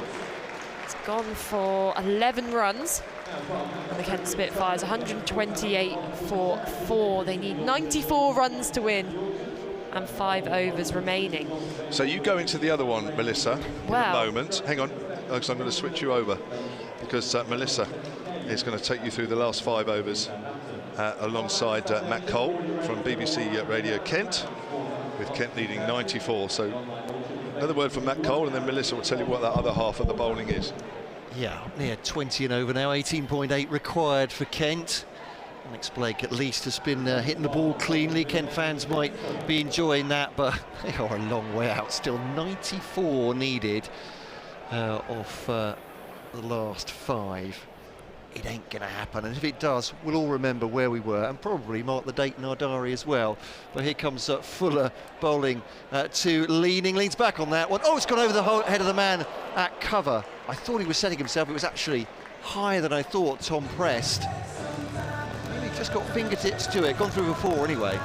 Yeah, he's not the tallest player, Tom Prest, so he was at full stretch there when he jumped, and it was hit with some force by leaning. It almost knocked him over just as the ball stroked his fingertips, but that was always heading to the boundary, you fear. Yeah, that's my misjudgment rather than his, I think. He did everything he possibly could to get there. Just thought maybe it was going to stick in the hands there, but no, over his head. Fuller too, leaning once again, swings to the boundary, right down the centre, more or less of the stumps. That will be 4, or beside the stumps, I should say. Long and long off, a vain chase for them, so consecutive 4s for Jack leaning. Well, at this rate, they'll win this, Kent. Well, the bowling's just keep definitely going buffet ball. bowling now, isn't it? I mean, they're tucking in, they're helping themselves. It's true, yeah. It's not too much Hampshire's doing wrong, you would say, but it's been fantastic batting. These 2 coming into the middle and just have a plan. They both definitely have the striking ability. Yeah, going at high strike rates, both of them, leaning with consecutive 4s to start the over. And an inside edge, almost got him a 3rd one. But actually, as he swung again for the boundary, good stop there from Chris Wood going to his right. A misfield earlier in the innings, he's definitely made up for that one, because that has staunched the runs at just 1. And Blake, as I said, for Kent fans, if you're looking at what looks still like a very likely defeat for some crumbs of comfort, Alex Blake hitting the ball this hard. He does like this ground, certainly. Scored big runs here before, 42 from 24. But a white ball player, it might be all too late. This one's up in the air, he's carved it. Fielder trying to set themselves underneath it. It drops between 2 though, and they'll come back for 2. And coming around the boundary, Nathan Ellis there. Not quite quick enough. The fielder at point wasn't committing himself to it either. So there we go. Happens in T20. 44 by Kaz now. It's one of those ones where it's gone so high in the air, opposite one of the floodlights. And I'm not sure Nathan Ellis quite picked that up early enough. He had to make a lot of ground if he was going to get there. You're right, it had to be him running onto it. Nathan Crane had no chance. It going over his head there. Fuller to Blake, swings up in the air. Will it be caught? It will, just inside the boundary. And surely that's it for Kent, and a win for Hampshire now. Even though we're just in the 16th over, Blake 44 off 26, holes out at long on. It's Fuller who takes the wicket, and Kent's hopes surely are done. It looked pretty much from the off with this 2-2-2 to make that it was a very, very tall order, but all but impossible now. Spitfires 139 for 5. The key difference between these innings, I think, being that Kent started fantastically with the ball, but then things just began to slip, and the Hampshire batters really got a hold of them. They completely got in their heads.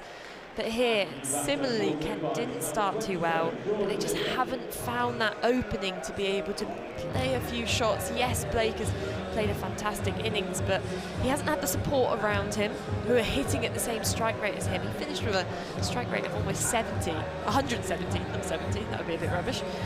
But yeah, chasing a score like this, you need to have a few players who stand up. You need to have a mammoth partnership, and that just hasn't happened for Kent today.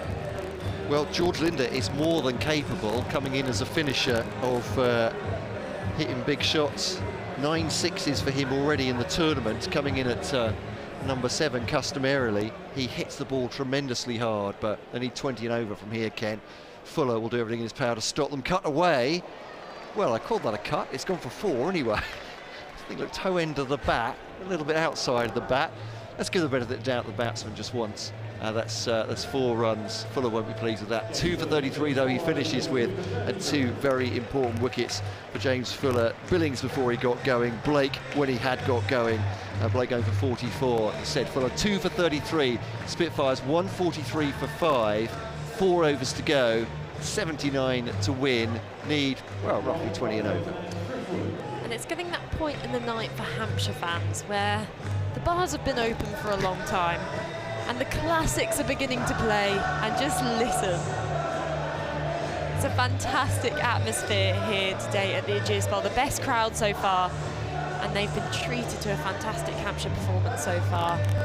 They'll be hoping and pretty much guaranteeing that the home side will be taking away the win from this game.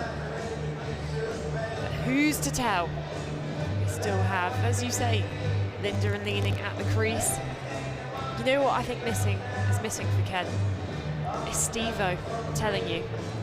I was so gutted to see he's not been playing this competition. No, he's been injured throughout this series, hasn't played 1 game, so obviously fantastic for him to pick up the trophy last year at a gap of, how many years was that? 14 years, but no, hasn't managed to play this season. He'll be back soon, hopefully, for all fans, as Wood's in now, and there's an appeal as this strikes Leaning on the pad, but the pad, which is about 1 metre outside the leg stump, so not sure there was many chances there of the umpire raising his finger. Good dot ball to begin the over then from Chris Wood, and he's in his element at this point in the game. He'll just introduce all these different slower balls, mix up his pace, bang a few into the surface, and he's got the field set for that with a deep square, deep mid-wicket, long on, cover, third man. And this is driven firmly down the ground, straight to mid-off. 1 bounce into their hands, and there's no shy at the stumps at the fielders. Hampshire know that they're happy to let Kent take the single. It's not singles that's going to win it. It's going to take a few big hits now. Well, George Linder is capable of doing that. Whether he's capable of scoring 20 and over for the next 4. His strike rate at 162, the highest of the Kent lineup, 151 runs from 8 innings, but yeah, this is well, it's beyond the tall order now. We're in miracle territory. Hampshire should, as you say, with Chris Wood, all that experience, should close this out comfortably here. Wood coming around the wicket now, and that's just seeped over the wicket. How has that missed? Linder there, spotting the ball was a bit shorter, looked to pull the ball square, and it was a fantastically disguised slower ball from Wood, which just skimmed over the top of the stumps. Yeah, Linder will be hoping that some part of Jos Buttler's incredible form at the moment can be sent his way from the Netherlands, and he can pull off a once-in-a-lifetime innings as he's facing Wood, and that's full outside the off stump. A great delivery from Wood. Linder there can't get any bat on it. He begins with the, I mean, he's done the slower ball, and he's followed that up with the Yorker. He really is going through all the deft bowling variations. Yeah, a wide Yorker there had Linder more or less leaning on his bat for comfort, didn't it? He's good when it's in his slot there, it's Linda, but Wood is not putting it there for him at the moment. Wood, a slower ball again. This is chipped up in the air, and the catch is taken. Listen to that roar. That's the game for Hampshire. You can feel it. There's no way back for Kent now, as Linda falls for 4 runs. It was a brilliant slower ball again from Wood, plinked into the air, and an easy catch for Joe Webley. Yeah, you'd have to say that is very much that. Case Ahmed will come out next to. He only knows one way to bat Case. He will just throw absolutely everything at the ball, but yeah, it's the game is done now. I must say I am a massive Case Ahmed fan, because he wears the shirt number 32, which is my lucky number, so there's already a green flag. But then I saw him bat for the Welsh Fire versus London Spirit last year. I think Brad Wheel, coincidentally, bowling that final over for London Spirit. I think they needed around 14 runs, and Case Ahmed edged, I think, 3 falls to the boundary. I beg your pardon, I've left out Grant Stewart. I do apologise, who is another big hitter in this Kent lineup, but there we go. We'll have to wait. There's an endless stream of big hitters here for Kent, and they do have a pretty good tail in this game. Not too many genuine. Well, apologies to Grant Stewart, who's scored a lot of runs in the championship in the early part of the season, but he's on a run of low scores now. In fact, a run of ducks. So, well, good news for Hampshire. Wood in and bowling to Stewart, who fishes for that one outside the off stump. Takes a single, and that completes a fantastic over for Wood. He only concedes 2 runs from it. Takes the wicket of Linda. Kent Spitfires 145 for 6, 77 runs needed, and only 3 overs remaining. Yeah, a couple of weeks ago, we would have waxed lyrical about Grant Stewart and the incredible power hitting he's shown in the championship, both for Sussex on his 1 game on loan and for Kent as well. But his last 4 innings read duck to duck duck. So was he the player who almost went viral on Twitter for everyone wishing that he would break the record for the most consecutive No, that was ducks? Nathan Gilchrist earlier in the season. So yeah, it's you're setting up a good reputation for yourselves. Slightly sad that Kent should put themselves in that. The wrong records to be breaking. Quite, yeah. Nathan Ellis says something about the season, certainly. Ellis to Stewart then, and down the leg side, it should be a wide, it is a wide. Yorker length as well, and a pace as well, Ellis. I don't think that Nathan Ellis is too happy with that one, because it wasn't a mile away, was it? And I'm not sure whether it actually went through the batter there. Between bat and pad, yeah, Stewart stepped into the leg side to give himself some room. Ellis followed him, and it seems to have actually cut him in half, but still called a wide. There are law changes coming on that, are there not? But here comes Ellis too. Stewart, a lot of bottom hand in that one, but it's only ended up at backward square for a single, as he tried to cart it, I think, through square leg. But 20 for leading, 2 for Stewart, 147 for 6, and I'm running out of crumbs of comfort for Kent. This is a Hampshire win, and just depends by how much now. Here at the Ageas Bowl on BBC Radio Southern, BBC Radio Kent, and on the live stream, of course. Hampshire fans will be very happy watching or listening to this. Bustles in, Ellis goes to the ramp, does leaning straight through the wicket keeper, and there is no run. 147 for 6. Might as well try it at this point. What's the required rate at? 28. Well, they need 75 off 16 balls. Is that right? It gets difficult to read the scoreboard here when it gets darker. It's so almost fluorescent that it blinds you. There are some shades as well on the top of it, which my eye lines make it even more difficult, inept though I am. Here comes Ellis too, leaning in the block hole. That'll be a single. It's just good pace bowling, good seam bowling at the death here, whatever the situation. And Kent are nearly done, and Hampshire very nearly cruising to their 5th consecutive win after losing their first 4 in this competition. I mean, they left it even later last year, didn't they? They did win their first 7 last year. We left it far too close for comfort last year. I think Hampshire having to chase down 180 odd in about 14 overs to qualify for quarterfinals. is Ellis to Stewart, thump back at him, and they'll get exactly 1 for that. It's gone too quick. If Ellis had taken something off that, they would have got 2, but there you are. I really am clutching at straws now. It's 149 for 6, and the required rate goes up above 30. So 6 hitting needs to start now. As I said, if Kent win this, just remember where you were, because this will be the most incredible show of power hitting between these two you've ever seen in your life. Beating Carlos Brathwaite at the T20 finals. 73 from here. Gallows humour for Kent fans, I'm afraid. Ellis to leaning, makes room for himself, just chips that into the onside. They'll get 2 comfortably, but it won't be enough. And as I said, for Kent with this, 2 wins from 9 games, it's not enough. Even if they win the last 5, they'd have to have incredible luck of all the teams beating each other to manage to close this one out. So 150 up, a smattering of applause. I'm not sure how much of that was sarcastic from some of the Hampshire Hawks fans, or just at least being respectful to Kent. But 151 for 6, leading faces. Here comes Ellis, bowls to him now and goes for it, long handle. But well, that's absolutely terrible fielding. I have to say that Hampshire haven't fielded that well. They haven't needed to, but that's 4 runs. This is the gentleman's excuse me. After you, sir. No, after you, sir. The ball goes between the 2 fielders on the leg side boundary. That's the end of it. 155 for 6. It makes no difference whatsoever. Captain James Vince, he could have been wagging the finger in the dressing room after this one if they weren't 67 runs ahead with 2 overs to go. It doesn't matter. It's a valid point about their fielding, because, you know, say this to another game where they're only defending 150 under a lower score. Hampshire pride themselves on their fielding. As you say, hasn't been up to scratch today. Maybe the dew playing a bit of a factor in it, but you need to be used to that as T20 It's a real cricketers. nitpick, but you know what those coaches are like with the analysis, don't you? So it could have been. We could have won by 75 runs. Could have been even better. We have Woods bowling his final over to Stewart, and that's a Yorker driven down the ground for a single.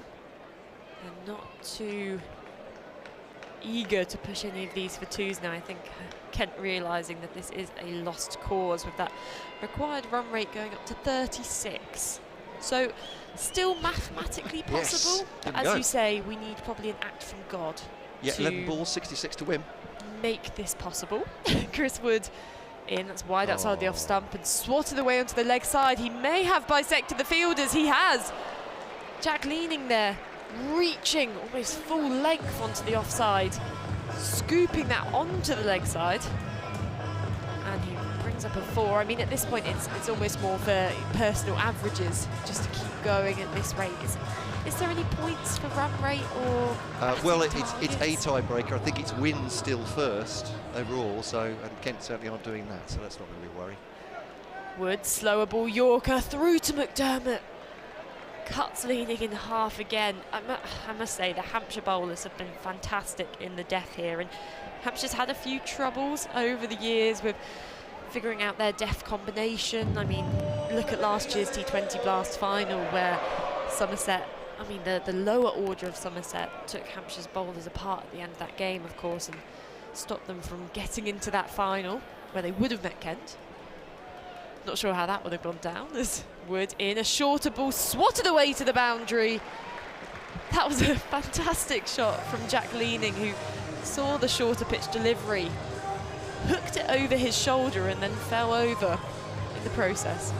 Yeah, I think it's fair to say this Kent side is a shadow of what they were last year, but that's no disrespect to what Hampshire have done tonight. They've absolutely pummeled them. It's been a fabulous display. As I said, it's more a curio that they've had 1 or 2 misfields. Everything else has been absolutely perfect. I mean, from your perspective, what has changed then between this last season and this season? As Wood bowls wide Yorker outside the off stump through to McDermott, no run.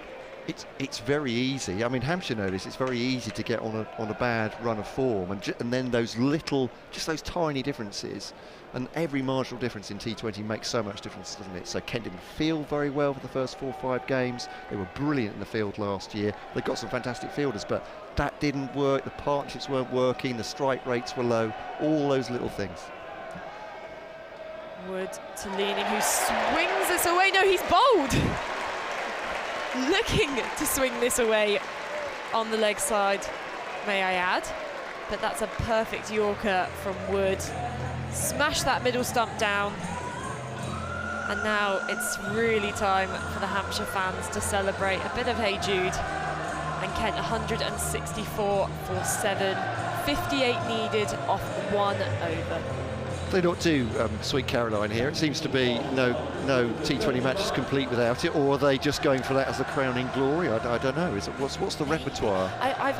Does the DJ not reach for it? received a text saying, where is Sweet Caroline? Oh, okay, well, yeah. I don't know who the DJ is here tonight, but hopefully they are saving it as the piece de la resistance. I'm not insisting upon it. It's not my request. I'm just saying it just feels like perhaps they thought, the DJs thought, Hampshire probably going to win this by a streak. Let's go for it as the cherry on top of the icing on top of the cake. As Kent 58 to win from this last over. Melissa will take us through it. We have Nathan Ellis going to bowl the final over. Hampshire still have their 5 fielders on the boundary. As Ellis charges in to Stewart, slogs this down to long on. Single taken. Score moves on to 164 for 7. And there's actually a stream of Hampshire fans leaving the ground now with 5 balls left in this game. They know Hampshire have won it, and there's a shuttle bus system here at the Ageas Bowl. So if you don't get on those first few buses, you can be queuing for a while. So these are clearly some experienced fans who know exactly what you've got to do to avoid the crowd. Ellis in to Stewart, gives himself some room, and there's an appeal for LBW. The ball is right next to Stewart. It's your man Case actually there, isn't it? Just on the leg stumps. Been trapped, I think. Case Ahmed, yeah. sorry. They took the single. Yeah. He looked to play the classic Case Ahmed wristy flick into the leg side there. Smash it any... sorry, yes, absolutely right. A yes, wristy flick in the leg side, not just a smash it anywhere. Definitely not an edge stand to third. You take it. Ellis has got fantastic figures for this game. Going into his final over now, only conceded 24 runs. He bowls, and that's a slower ball. Case Ahmed misses it through to the keeper. Dot ball.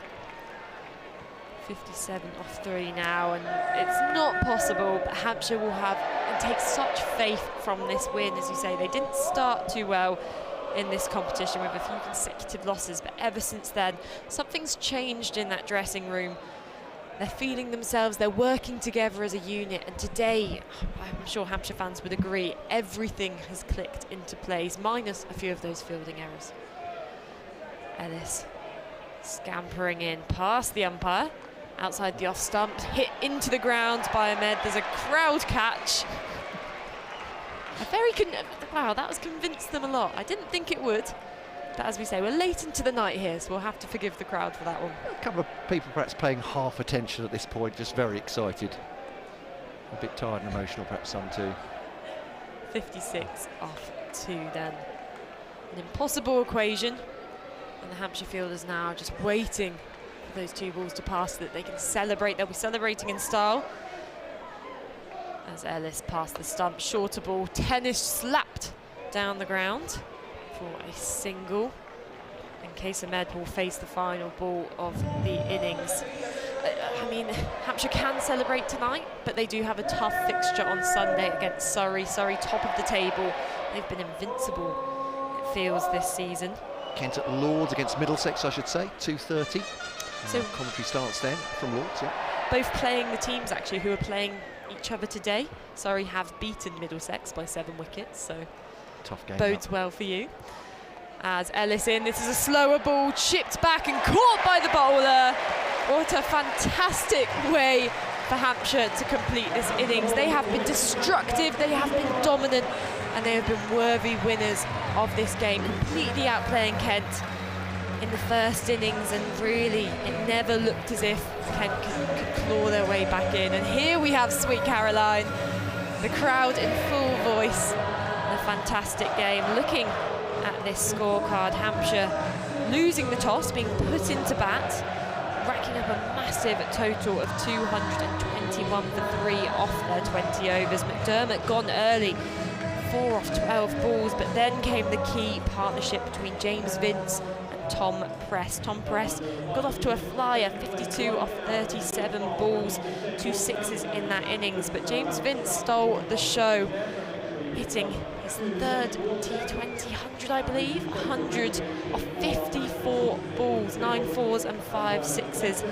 And then just when Kent players and fans thought it couldn't get worse, Joe Weatherly came in, hit 26 off 14. Ross Whiteley finally getting the runs and form he's been looking for Hampshire, 23 off 6. So with that target of 222, it never looked as if Kent could get close. Joe Denley, the standout on that scorecard for Kent, 49 runs off 37 balls, 3 sixes in that innings, but Bell, Drummond and Cox gone cheaply early on in the innings. Billings again gone for 12, bowled by Fuller.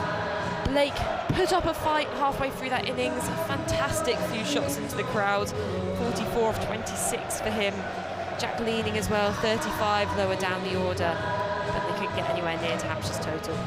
Yeah, I'm afraid for Kent, what could have been, I'm not quite sure. I'm not quite sure what they should have done against that Hampshire onslaught. They'll lick their wounds. As I said, playing Sunday now, and they're going to need a lot of luck if they're going to qualify for the quarterfinals. That's probably out of their arc now. They just need to play for pride and try and get some momentum going and help them with their championship campaign to try and avoid relegation. But for Hampshire, Surrey on Sunday, that looks like a heck of a game now, doesn't it, with the 2 sides in the form. It will be. Surrey almost looking like an IPL side playing in the T20 Blast. It's going to be a tough game for them, but as it is in the county championship, Surrey is sat there at the top of both tables. They are the team to beat. But that's been a fantastic game for Hampshire. They'll take confidence from it.